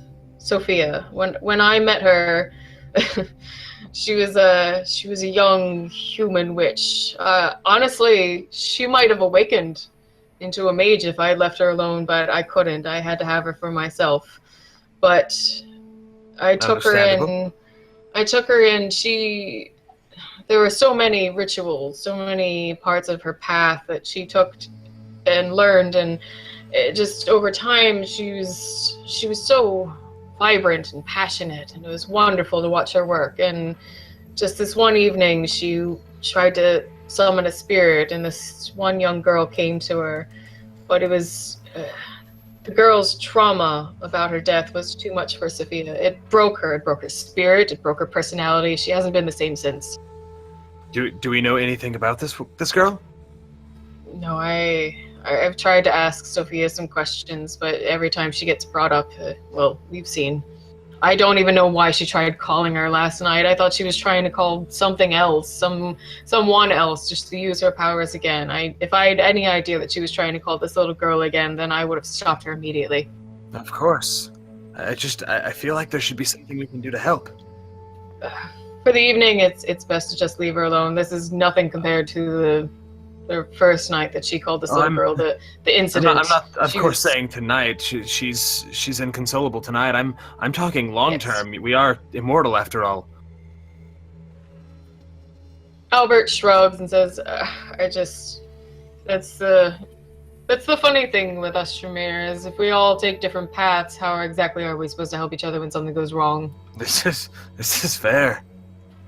I'll be honest, I so far have not really met another Tremere that followed the path of spirit manipulation. At least, yes, it's not one it's that not the most common Tremere path. We tend to deal with the physical. In fact, yes, of course. She had talent in it even as a human, and that's why she adapted to it so well in her unlife. And you haven't tried to learn her magic to perhaps help her? I don't know, would that be a good idea? Oh. Know that path in particular is difficult to learn if you don't already have inclination towards it, and this situation was only a couple years ago. It would take me quite some time to possibly even begin to grasp her path. It is a good point, though. Perhaps, I don't know, perhaps maybe if I do, maybe there is a way to help her get past this incident. I feel that knowing the name of this child, knowing anything about this child would be leaps and bounds of help. Yes, that would be. I'll be honest, it's not exactly like I'm the most charming of folks. Maybe if we could find someone who could ease it out of her more gently. Yeah. That's... Sorry. No, it's not the Halloween special yet, Sarah. I know. That is a good point. So Albert nods and says, "Yes. Anthony, what did you come here for?" I had studies to do. I had legal paperwork to finish. I've let them fall I'm to so the wayside sorry the past couple of days. I'm so sorry about this. Oh, don't apologize. I'm worried for her. Yes, I am as well. And I think that's a good spot. Cool. So let me see who else I have on my list. Let's see what Anthony's up to following his dress rehearsal. I think might be possible he might want to go to the restaurant, or does he want to go to his hotel? What's he want to do? Oh, real quick, before we go, Yes. because I'm close to them. What is her generation? Let me check real quick. I don't have every generation memorized. I know roundabout, but she's actually 12. Albert's only 11, so he sired her. She's 12. She's not I'm low, but she, like I said, as a human, she actually already had pretty strong ability for magic. Huh. All right. What? I mean, I'm 10. No, I know, but you just My welcome. story You just is weird. found yourself. Yes, you found yourself in Philly, or you were in Philly, and you got sired by I am Vivian. lower generation than they are, but I am younger than they are vastly. Yeah, and we should get Vivian in soon. Yeah, and I'll yeah. I'm just All picturing right. Vivian from Dragon Age. Okay. So Right, what go is ahead. Anthony up to? What is Anthony up to? What time is it for Anthony? I know it's kind of wonky with everyone.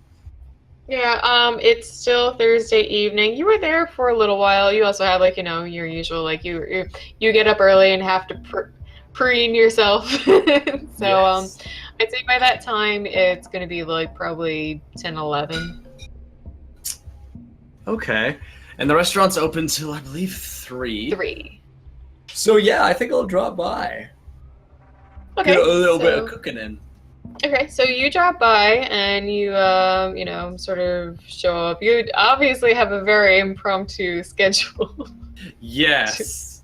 I imagine Cassandra kind of explained.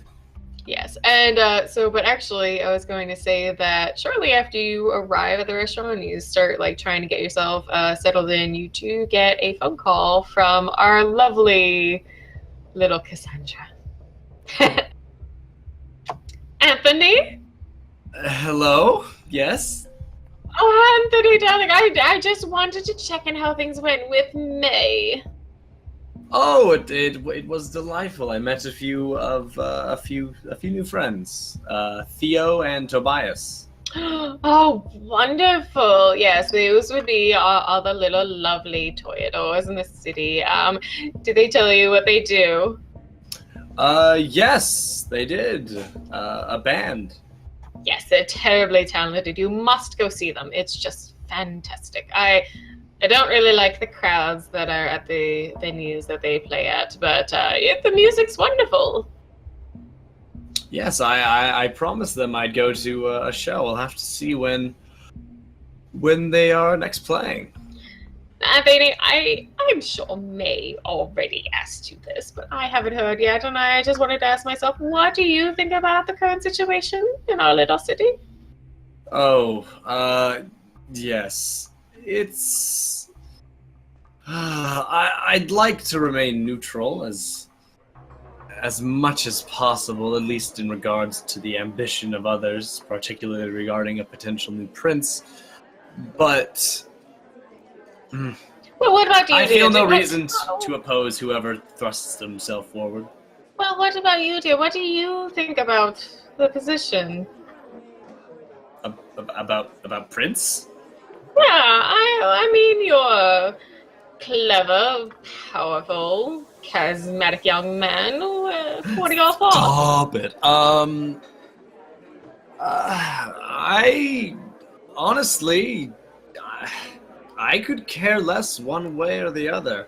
If Oh, really? this is the way things shall be, then this is the way things shall be. I shall make no move either way.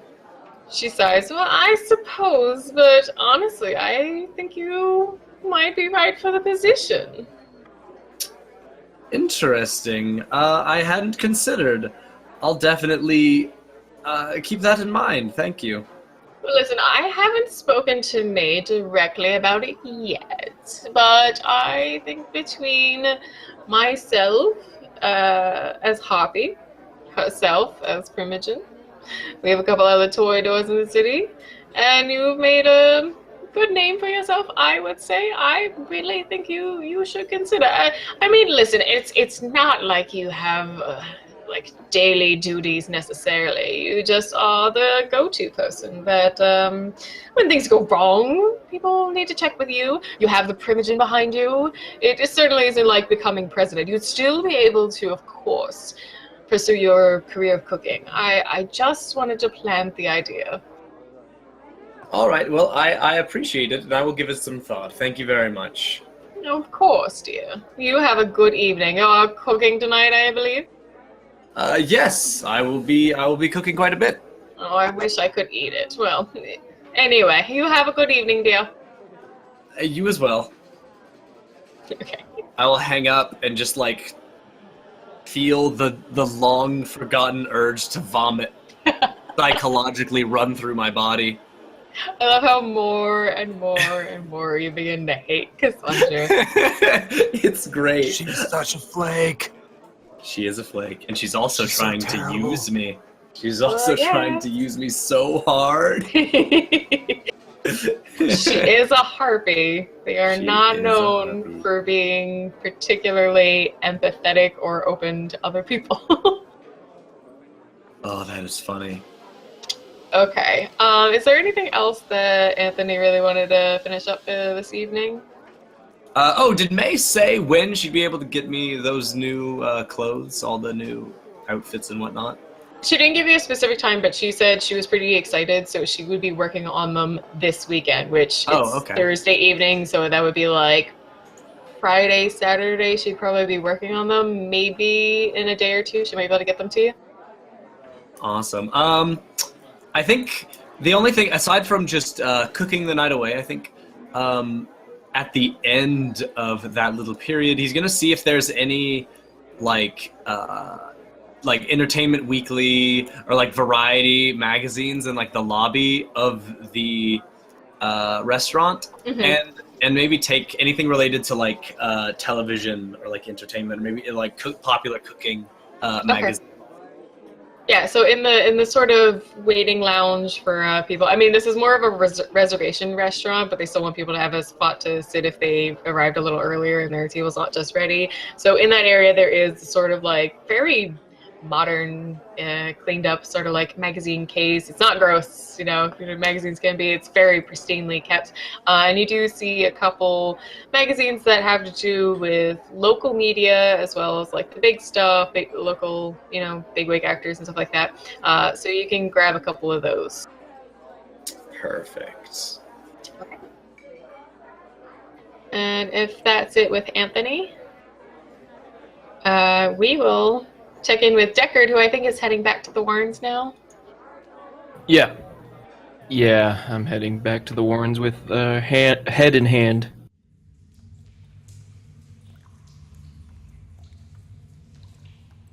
Hello. Okay, so so Deckard is heading back to the Warrens. He has a disgusting, shriveled Nosferatu head clutched in his hands, and he arrives back at, let's see, this would be about fairly late into Thursday. It's going to be heading closer to the morning because it took you so long to do all of your wandering and investigation. So it's nearing morning, but still night.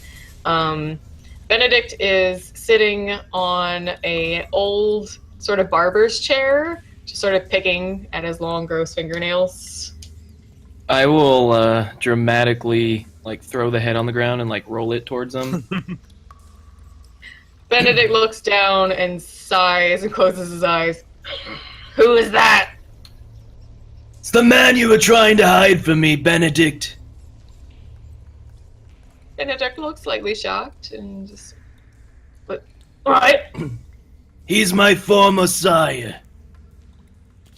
Benedict sort of jumps up from the chair and walks over to the head that rolled very close to him, picks it up, one hand, like a giant grapefruit, sort of looks it over. How the hell did you find him? Oh, I did a poking around in your room, Benedict. You see, I don't like the idea of you hiding things from me, Benedict.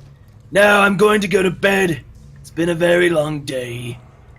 But if you ever hide anything from me again, Benedict, I will slice you.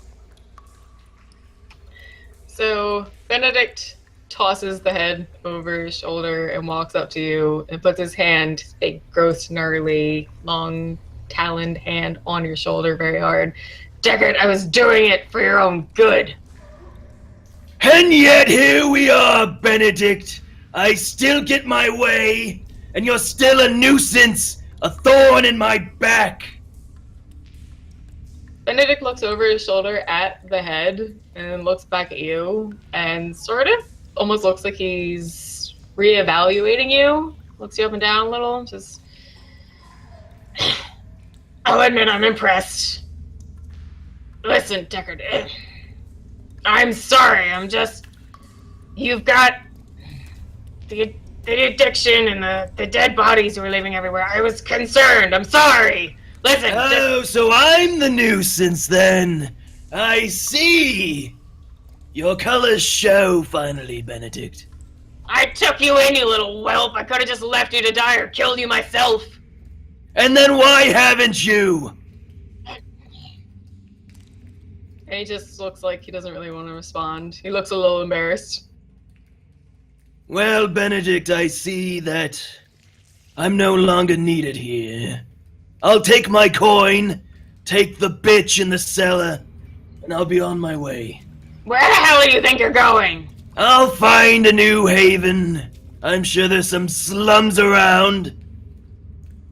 So Benedict just sort of... He has no hair to run his fingers through, which is sort of just Deckard, just stay, alright? Please. Listen here, Benedict. I don't need you to babysit me anymore.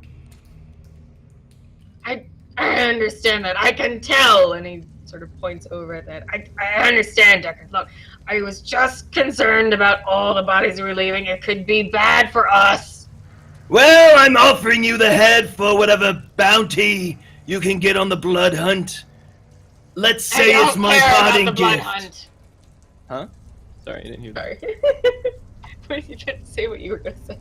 No, I just said, like... You can get the bounty for the blood hunt. Consider it my parting gift. I don't care about the blood hunt, and there's no fucking bounties on blood hunts anyway. Deckard, please, just... This is your family here. This is your home. Just stay. Can I, like, just roll a wits or intelligence roll or something? For what? Because it could go either way for me, because Decker's not the smartest. Yeah, okay. Well, what exactly are you trying to figure out? Basically, if Deckard's smart enough to realize that Benedict is out for his good intentions. Okay, hold on.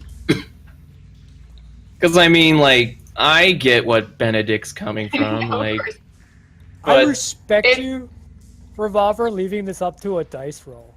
Like, that's awesome. That's well played. I'm not doing this because I know it's gonna end well. It's actually what I would say for anyone to roll, so it's perception and awareness. Ah.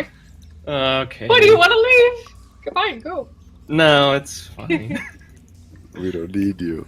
Jeez, 4. So Deckard Like I is said, able Benedict. to. So Deckard is able to read in Benedict's body language. He's known him for a little while, and he just sort of understands that even though he's not very smart, he does. I mean, Deckard's an investigator. He's got high perception. He does pick up that Benedict is just. He really wants him to stay without saying anything other than "please stay." Okay.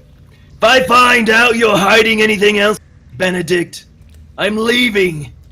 Well, what else are you concerned about? I don't know, you're the one planting webs, hiding things from me and lying about it.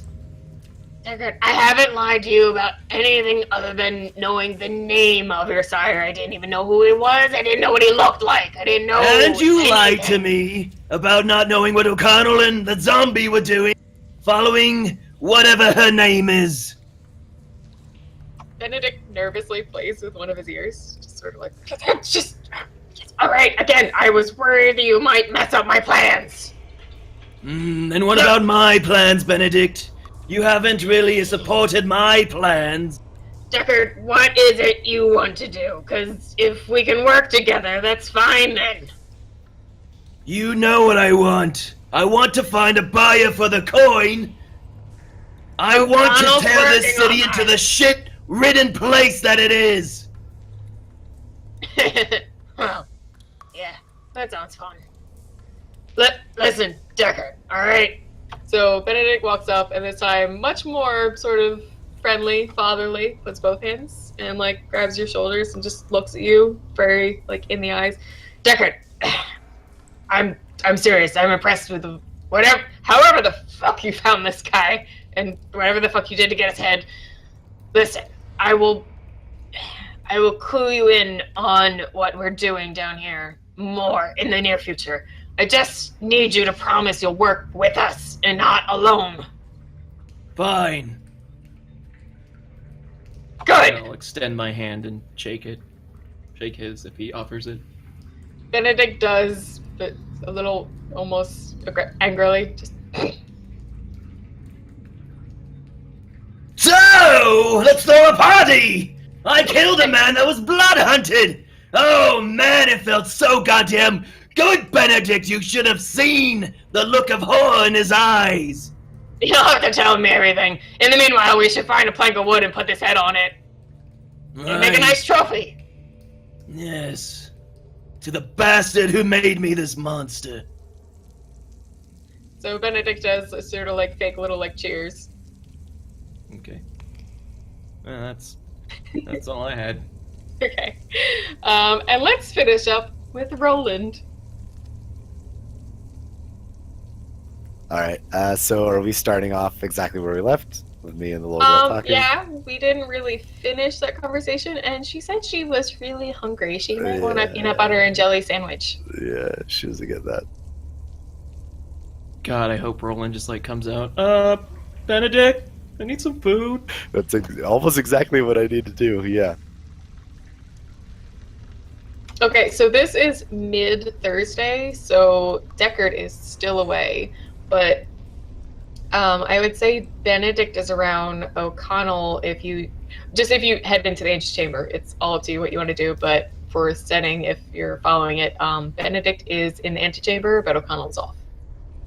Before we get there, I think I need to explain to the little girl some things before we do that. All right. So Clementine, we need to talk about a few things before I take you to meet some of my friends. What's that?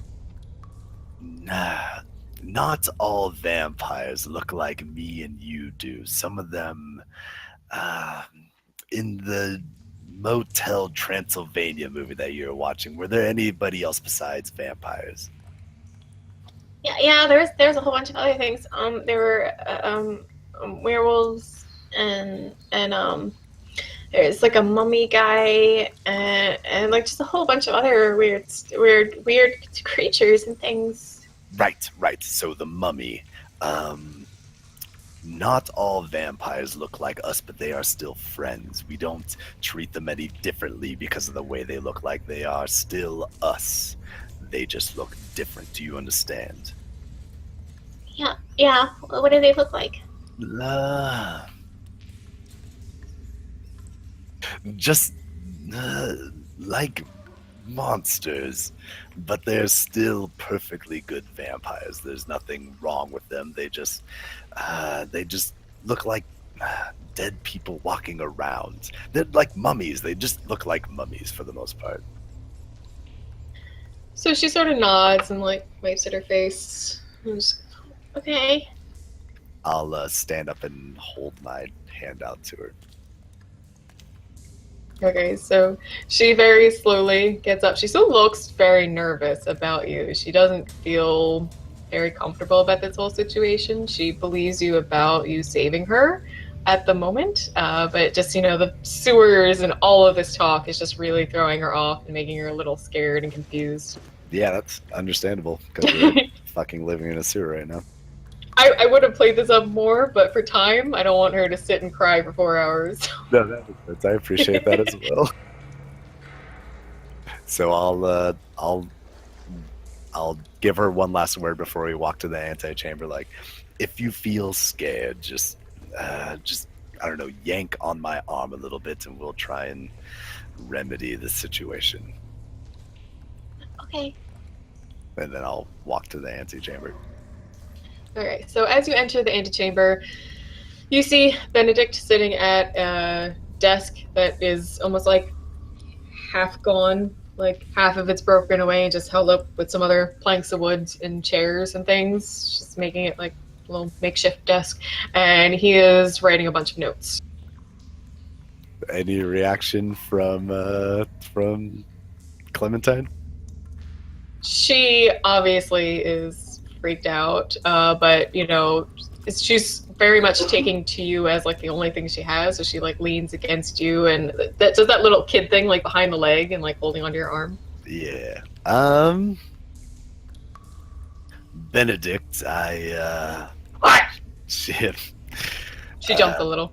Yeah. Benedict, if you could help me with something real quick. He drops his pen, sighs, and glances over. What? Benedict, I want to introduce you to somebody. This is Clementine. Do you mind saying hello? And I kind of like fucking gesture like, hey, let's not be a dick right now, kind of a thing. He makes a weird smirk and looks at the little girl. Hi, Clementine? Clementine not say anything? She just, she's just behind you, still like, looks a little scared, just sort of, peeks around you a little bit.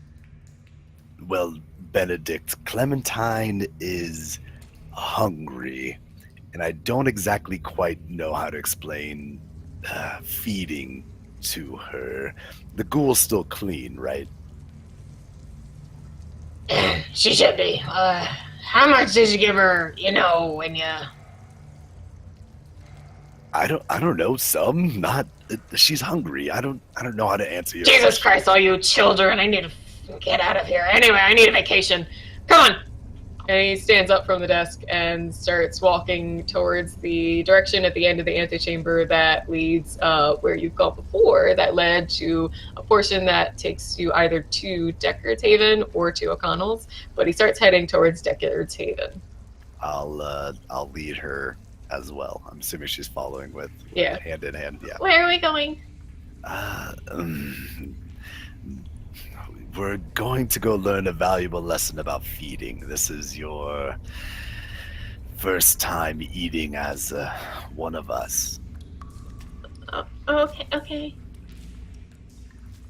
So, as Benedict leads you along, you head into Deckard's Haven, and you do see Ada sitting where she'd been previously, but now she's just sort of like fiddling with like a piece of paper, just sort of like ripping bits of it and throwing it.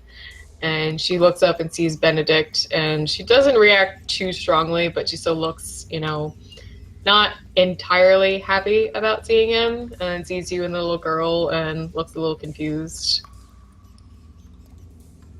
Ada, sweetheart, we got a couple guests. Who are these people? Benedict, when was the last time you guys gave her heroin? He shakes his head and says, I don't think she's had any since last night. Right, sweetie? She sort of vaguely nods her head. No, I haven't had any in a while. And she scratches herself. I mean, I was going to go up soon to take care of that, but Is she not locked up, or is she locked up? she's sort of ghouled, and O'Connell's been taking care of her, so she's sort of like been dealing with this because she's also been getting money for heroin, so she's not happy, but she's been dealing with it. Rough life. All right, so she doesn't have to do anything to get the money anymore.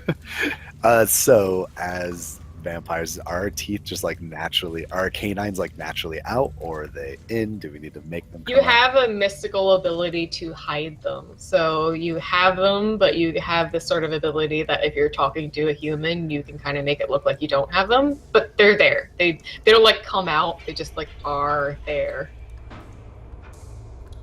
So I would say even Clementine like didn't even really realize, but when she walks up to the lady. So I guess I'll kind of like do that like hunker down thing where you like kind of squat down and get down to their level. Clementine, now this is going to be hard for you, but this girl over here is going to allow you to feed on her a little Benedict bit. puts his hand on your shoulder very strongly. Listen, that's not the way we should be handling this. Just follow me. So he walks over to Ada and motions you over. All right, yeah, I'll come over.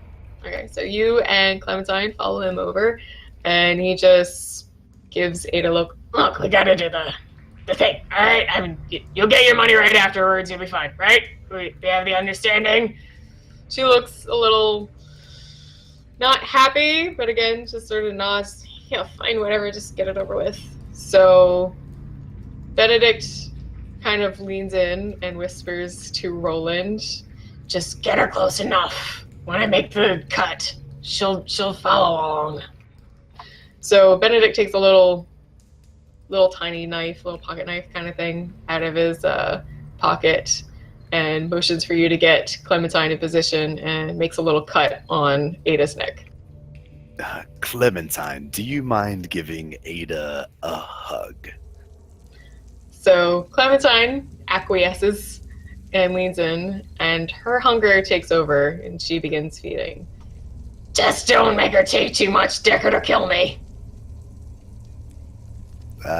What is it, like 1 blood point per 20 seconds or whatever? Something like that. So you have an understanding because you've already been feeding yourself. So you let her feed for a little bit and then pull her back, and she doesn't, want to let go, but you pull her back, and Benedict starts to take care of Ada.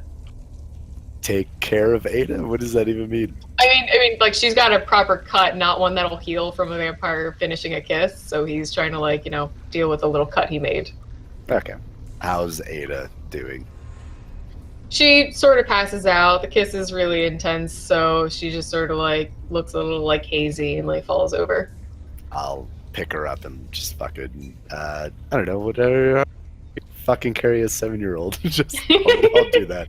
Oh, you said Ada. I thought you meant Ada, not Clementine. No, yeah, I was saying, how does Clementine doing? Okay. So yeah, Ada sort of falls over a little past that. Benedict starts taking care of it. He looks over at you. He's like, You're really gonna owe me a few more questions. and you just take Clementine. She looks a little shocked, but just full of energy and kind of excited and doesn't know what to do with herself. And how are you doing, Clementine? I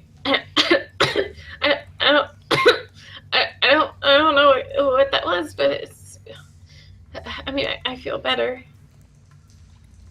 This is our life now, Clementine. This is how we feed. Sometimes by willing victims, sometimes by people that aren't so willing, but this is our life now. Do you understand? She's looking up at you and definitely has a little bit more of a shine in her eyes, like she trusts you a little more. Yeah, I understand. Do you want to go pick out a new dress, Clementine? She looks down at her super dirty pajamas. That would be nice. All right, let's I think we need to get you some new things if you're going to be one of us now. Okay. So I think that'll wrap up tonight's session. We've Wait, got quite a few sorry to things. Shanghai it. Mm-hmm. Would I notice the teeth marks in Ada? Like It the wasn't little girl? teeth. It wasn't teeth. It was a little cut. So you might notice a little cut. So you get. No, I know, but the girl had to feed off her, right? Like Clementine had to feed off. Yeah, but she was so taken by the taste of the blood that she just started sucking. She didn't feel the need to bite into her. Oh, okay. Okay. Benedict made a cut to make her hungry enough to start feeding. Okay, I thought she had fangs already and started biting into her. She would when she learns how to do it properly, but Benedict just wanted to take care of it right away. Got it. Okay, never mind. Good old Benedict. What would I do without him? What did any of you do without him? He is the man behind the curtain. Anyway, so that is the game for the evening. I can hang for a little bit myself if people have any last-minute AMA questions or whatever else. Actually, if Clarity wants to do his finish up. So what I want to do is wrap up the show, and we can invite everybody over to Discord to just talk with us, ask their questions there. I know some people wanted to beat feet, and I would love to throw somebody a host real quick. But guys, let's do our wrap up. Let's start with Char U Tree DTY. Thank you so much for playing with us. I know you do some things on the internet, so why don't you tell us about that? Yeah, so I'm going to start streaming. I had a cold at one time, so I wasn't able to, and then my camera wouldn't work, but I now have it start working, so I'm going to be streaming a lot more. Thank you, everyone, for coming in and watching me sire a child. It's super awkward for me, and I'm sure it's super awkward for you, too. All right. The awkwardest. Oh, we just got a note. All right, great. Thanks so much again. Char plays Roland, the Bruja. Let's move over to Freak_show, playing Conor McDevitt. Freak, I know you do some things on the internet. Why don't you tell us about them? I do. First and foremost, I want to thank Chat again. Chat is the biggest motivation for me. Like, no, I mean, the story is amazing. It's fun to role play. I love hanging out with all you guys. But chat, you're just like, you're like that cherry on top of everything. And I just want to say I appreciate and thank you guys so much. I love the fan art. I love the interaction. I love role playing with all you guys on the internet. I am Freak Show on Twitch. You can follow me on Twitch. I'm also Freak Show on Twitter. Also, I'll be in Discord this evening if anybody wants to talk to me directly. The Discord link is out there. I just want to say, really good night tonight. Like, some nights are really good. This one was one of those. Thank you all. Thanks, Freak. And our lovely storyteller, Spira Fortune, which this game would not exist if it was not for her. Spira, I know you don't do anything on the internet. You can't find me. Oh, we should have just wrapped it up right there. That would be perfect. But if you want to say some words, say some things. Yeah, no, I don't have any social media at the moment, but I don't know. Maybe I will if I decide to start doing things later. We will break her down one of these days. She will have a Twitter account, something other than her Reddit account to follow. But thanks again, Spira. You are amazing. Zabani. Yeah, I'm about as boring as Spirit is. You can follow me on Twitch, but it's not going to do you any good because I don't stream.